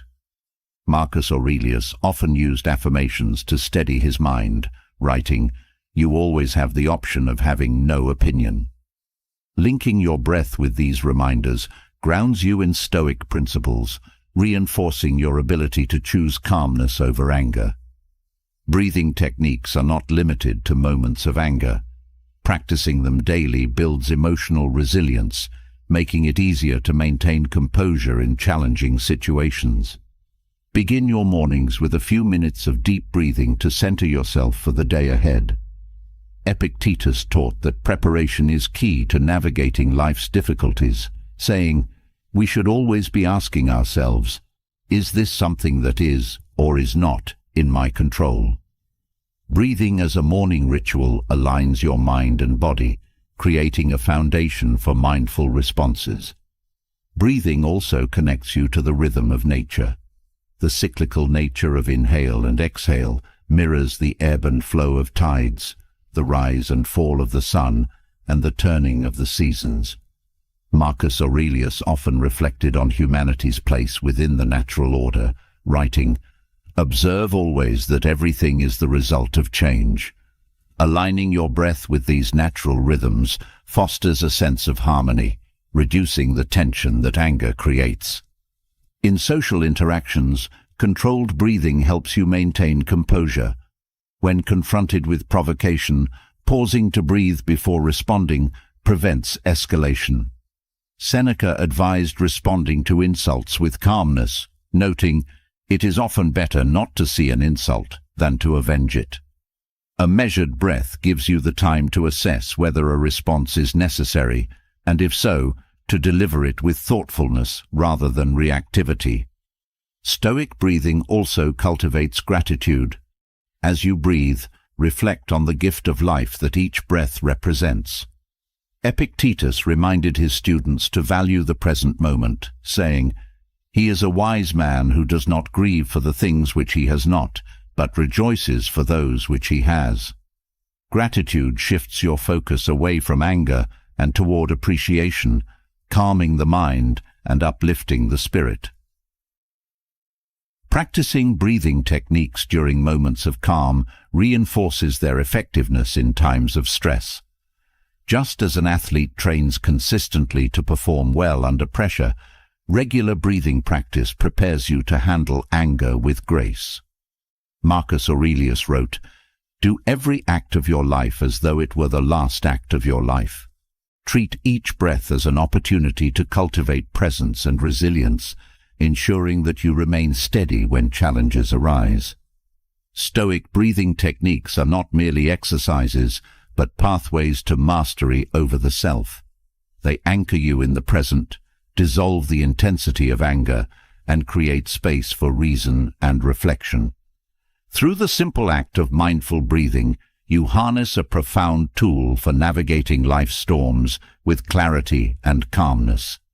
Each breath becomes a step toward emotional freedom, grounding you in the wisdom of Stoic philosophy. Controlled breathing calms the storm within, anchoring you in moments of intense emotion. Yet, the ultimate goal is not just to regain balance when anger arises, but to fortify your mind so thoroughly that anger struggles to take root at all. Building an anger-proof mindset requires proactive effort, employing Stoic exercises to train your thoughts and reactions before challenges arise. Through consistent practice, you create emotional armor, ensuring that provocations, misunderstandings, and frustrations are met with equanimity rather than fury. The foundation of an anger-proof mindset is awareness. Anger often takes hold because emotions cloud judgment before you have time to assess the situation. Developing the habit of mindful observation allows you to catch anger in its earliest stages. Marcus Aurelius emphasized self-awareness, writing, "You have power over your mind, not outside events. Realize this, and you will find strength." The first step in building resilience is to train your mind to notice when irritation begins to stir, creating a pause before it escalates. Visualization is a powerful Stoic exercise for cultivating this mental fortitude. By mentally rehearsing challenging scenarios, you prepare yourself to respond calmly and thoughtfully. Epictetus advised his students to anticipate difficulties, saying, "When you are about to put your hand to some undertaking, remind yourself what kind of undertaking it is. For example, visualize someone criticizing you unfairly. Practice responding with patience and reason in your mind. This exercise trains your brain to approach real-life situations with the same calmness you cultivated during visualization." Voluntary discomfort is another cornerstone of an anger-proof mindset. Exposing yourself to controlled challenges strengthens your ability to endure discomfort without emotional reactivity. Seneca advocated for this practice, writing, "Set aside a certain number of days, during which you shall be content with the scantiest and cheapest fare, with coarse and rough dress, saying to yourself all the while, 'Is this the condition that I feared?'" By stepping into discomfort willingly, you diminish its power over you. When faced with unexpected frustrations, your mind is already conditioned to remain steady. Reframing is an essential skill in diffusing anger before it takes hold. The way you interpret events shapes your emotional response. Marcus Aurelius advised, "If you are distressed by anything external, the pain is not due to the thing itself, but to your estimate of it." Practice challenging your initial interpretations of situations. If someone cuts you off in traffic, instead of assuming malice, consider the possibility that they are rushing due to an emergency. This shift in perspective reduces the likelihood of anger, replacing it with understanding or neutrality. Gratitude also plays a critical role in building emotional resilience. When you focus on what is good and abundant in your life, anger over what is lacking or unfair loses its grip. Epictetus taught, "He is a wise man who does not grieve for the things which he has not, but rejoices for those which he has." Start each day by listing things you are grateful for.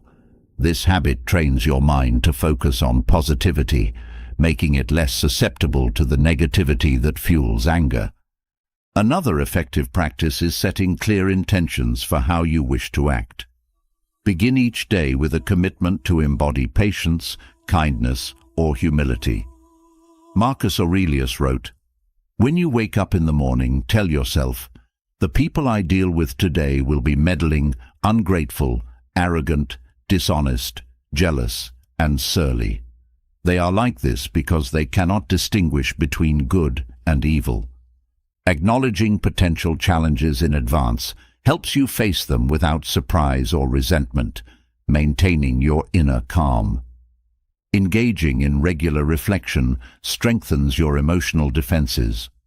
At the end of each day, review your interactions and assess where you succeeded or faltered in maintaining your composure. Seneca often reflected on his actions, writing, "Every night we must ask ourselves, what infirmity have I mastered today? What passions opposed? What temptation resisted? What virtue acquired?" This practice allows you to identify triggers and refine your responses, ensuring continual improvement. Building an anger-proof mindset also involves understanding the impermanence of emotions. Anger feels overwhelming in the moment, but it is fleeting. Marcus Aurelius reminded himself of this truth, writing, "Observe always that everything is the result of change, and get used to thinking that there is nothing nature loves so well as to change existing forms. When anger begins to rise, remind yourself that it will pass, just as clouds drift away from the sky."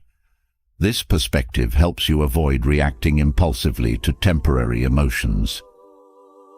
Anchoring yourself in the present moment further fortifies your defenses.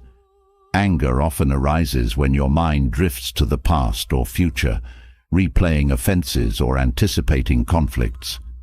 Practicing mindfulness keeps your focus on the here and now, where you can respond with clarity. Epictetus emphasized living in the present, saying, "Make the best use of what is in your power and take the rest as it happens." By grounding yourself in the present, you reduce the mental chatter that fuels anger. Stoic detachment is another valuable tool for cultivating emotional resilience. Detachment does not mean apathy, but rather the ability to separate your sense of self from external events. Marcus Aurelius wrote, "You have power over your mind, not outside events. Realize this, and you will find strength." When faced with provocation, remind yourself that the situation does not define you. This mental distance creates space for reason and perspective, preventing anger from taking hold. Focusing on your role within the greater whole provides additional strength. Anger often stems from self-centered thinking, where your own needs or desires overshadow broader considerations. Marcus Aurelius reflected on the interconnectedness of all people, writing, "What injures the hive injures the bee." Viewing yourself as part of a larger community helps dissolve anger, replacing it with empathy and a sense of shared purpose. Developing a practice of kindness transforms how you respond to provocation. Seneca wrote, "Wherever there is a human being, there is an opportunity for kindness. Make it a habit to respond to irritations with acts of goodwill." This approach not only diffuses anger, but also strengthens your relationships and builds a more harmonious environment. Consistent practice of these exercises creates a mindset that is naturally resistant to anger. Visualization, reframing, gratitude, and detachment all work together to build emotional armor, allowing you to face life's challenges with grace. By adopting these Stoic principles, you create a foundation of resilience that keeps anger at bay and fosters a deeper sense of peace and clarity in every aspect of your life. Building an anger-proof mindset creates a solid foundation for navigating life's provocations with grace and resilience. However, even the most fortified mind requires an active shield to deflect the pressures and frustrations that threaten to breach it. Patience is that shield, a calm, deliberate force that neutralizes anger before it takes hold. Patience is not passive resignation, but an active discipline, cultivated through intentional practice. It gives you the strength to pause, reflect, and respond wisely, transforming potential conflict into an opportunity for growth. Patience begins with understanding its power. Anger often arises when there is a disconnect between your expectations and reality. Patience bridges this gap, allowing you to accept life's pace without resistance. Marcus Aurelius wrote, "Time is a sort of river of passing events, and strong is its current. No sooner is a thing brought to sight then it is swept by and another takes its place. This understanding reminds you that impatience does not hasten outcomes, it only disturbs your peace. Patience, on the other hand, enables you to flow with life rather than fight against it. Developing patience starts with practicing deliberate delay. Seneca advised, "The greatest remedy for anger is delay. When provoked, take a moment to breathe deeply before responding. This pause interrupts the cycle of impulsive reaction, giving you time to assess the situation. During this pause, reflect on whether the anger serves any constructive purpose. Often, you will find that the need to react diminishes as clarity replaces emotion." Cultivating patience also involves setting realistic expectations. Much of impatience stems from expecting things to happen according to your timeline or preferences. Epictetus taught, "It is not events that disturb people, it is their judgments concerning them." Adjusting your expectations to align with reality reduces frustration and fosters acceptance. For instance, if waiting in a long line irritates you, remind yourself that the wait is not personal, it is simply part of life. Shifting your perspective turns irritation into an opportunity to practice patience. Engaging in small daily challenges builds your capacity for patience over time. Start by intentionally placing yourself in situations that require waiting, such as choosing the longest checkout line or allowing others to go ahead of you. These controlled exercises strengthen your ability to endure minor inconveniences without agitation. Marcus Aurelius encouraged embracing difficulty as a way to grow, writing, "The impediment to action advances action. What stands in the way becomes the way." Each challenge becomes a stepping stone toward greater patience. Another practice is reflecting on the impermanence of frustration. What feels unbearable in the moment often fades into insignificance with time. Marcus Aurelius advised, "You can endure anything your mind can make endurable by treating it as in your interest to do so." When impatience arises, remind yourself that the discomfort is temporary. This perspective helps you endure present difficulties with grace, knowing they will pass. Patience is also cultivated through mindful presence. Impatience often arises when your mind is pulled away from the present moment, dwelling on what should happen next or what has already occurred.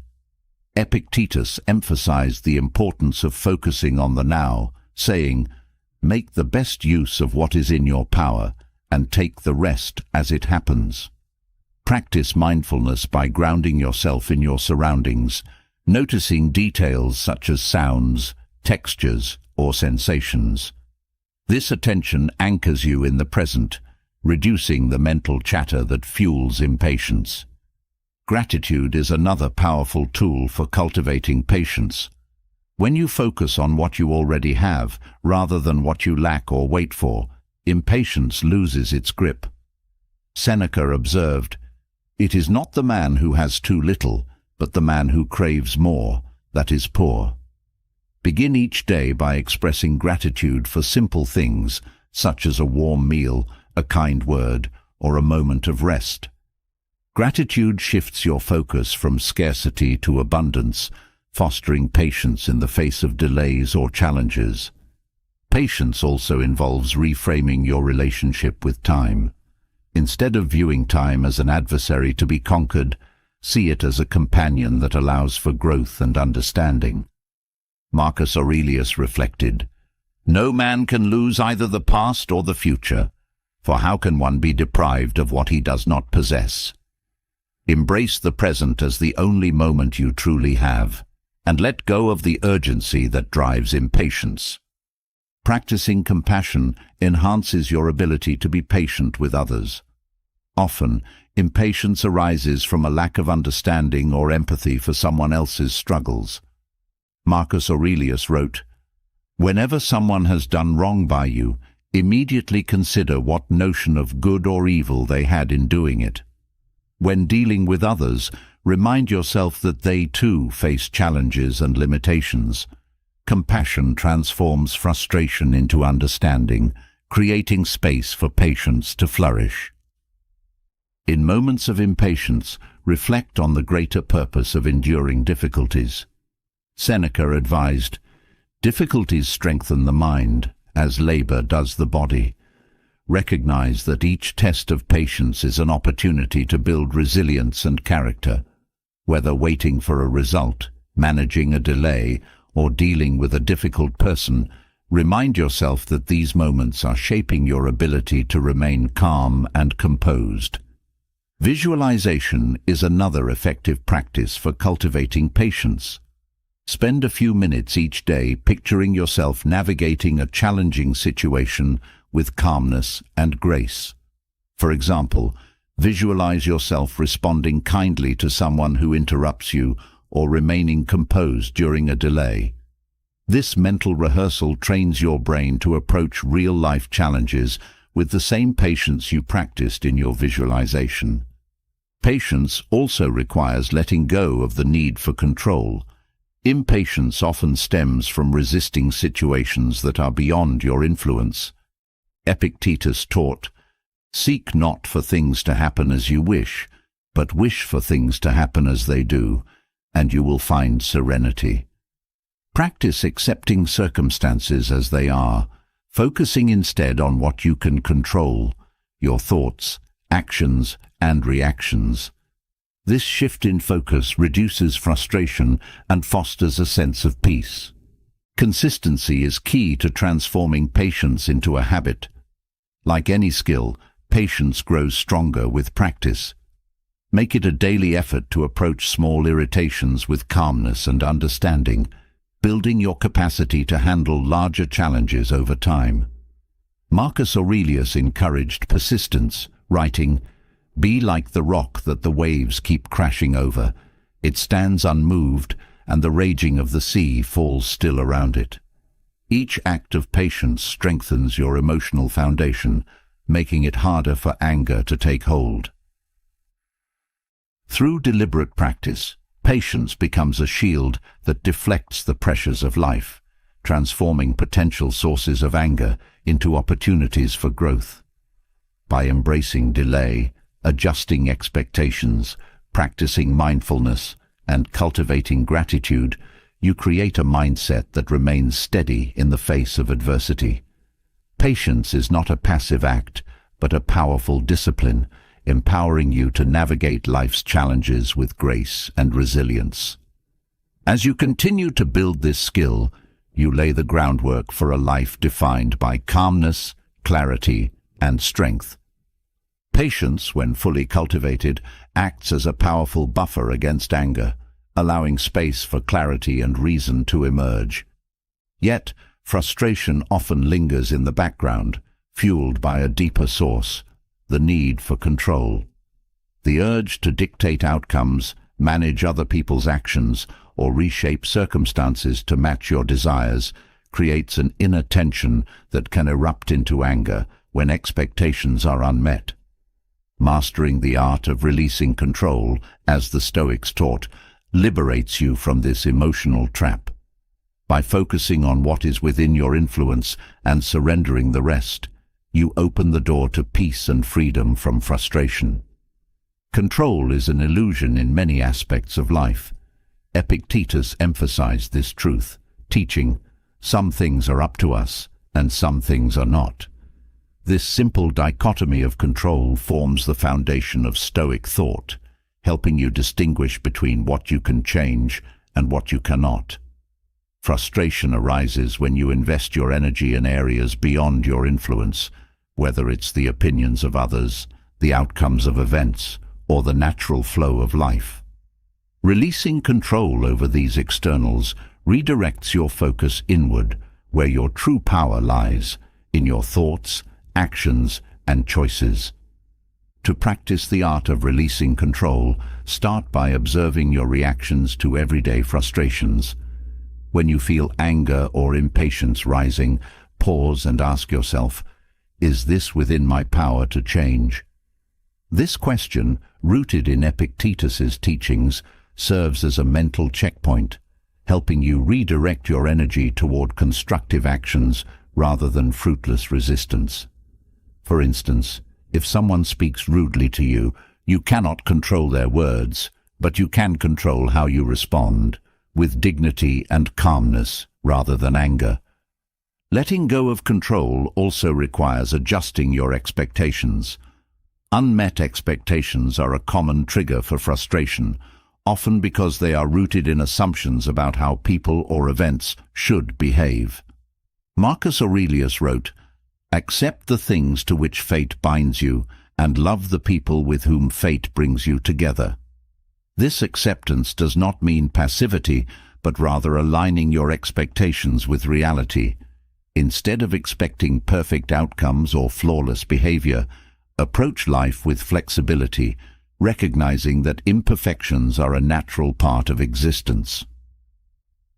Another powerful exercise is reframing your perspective on challenges.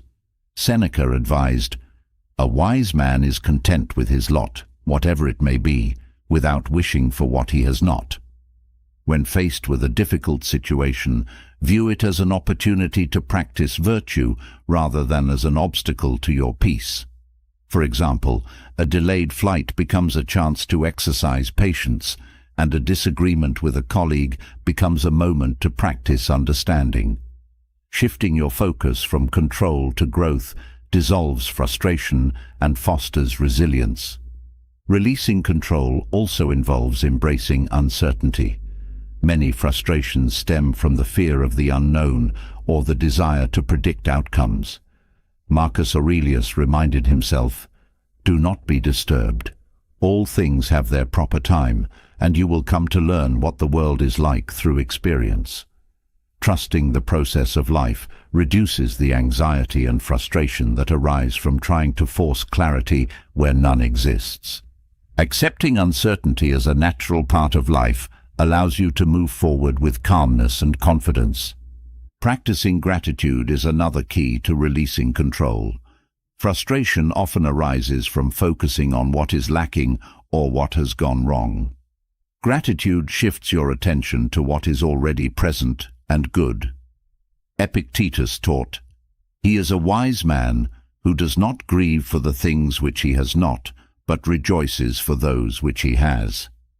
Reflect daily on the blessings in your life, no matter how small. This practice grounds you in the present and reduces the need to control future outcomes. Visualization is a useful tool for internalizing the Stoic dichotomy of control.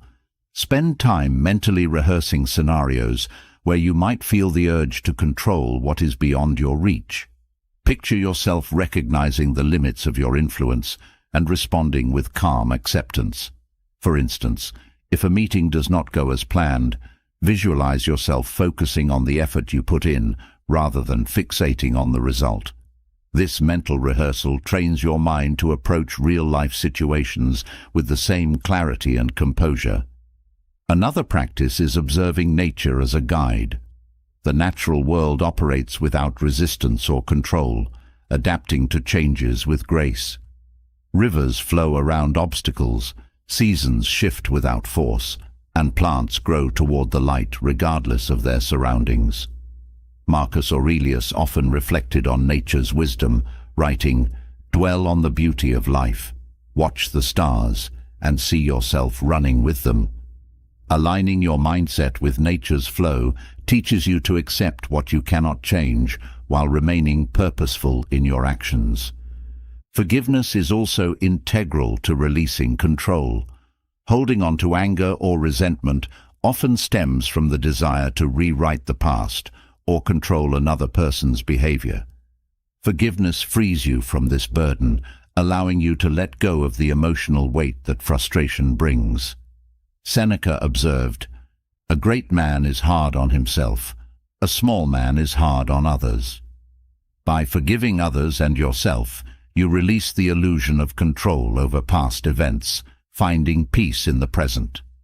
Releasing control does not mean abandoning responsibility.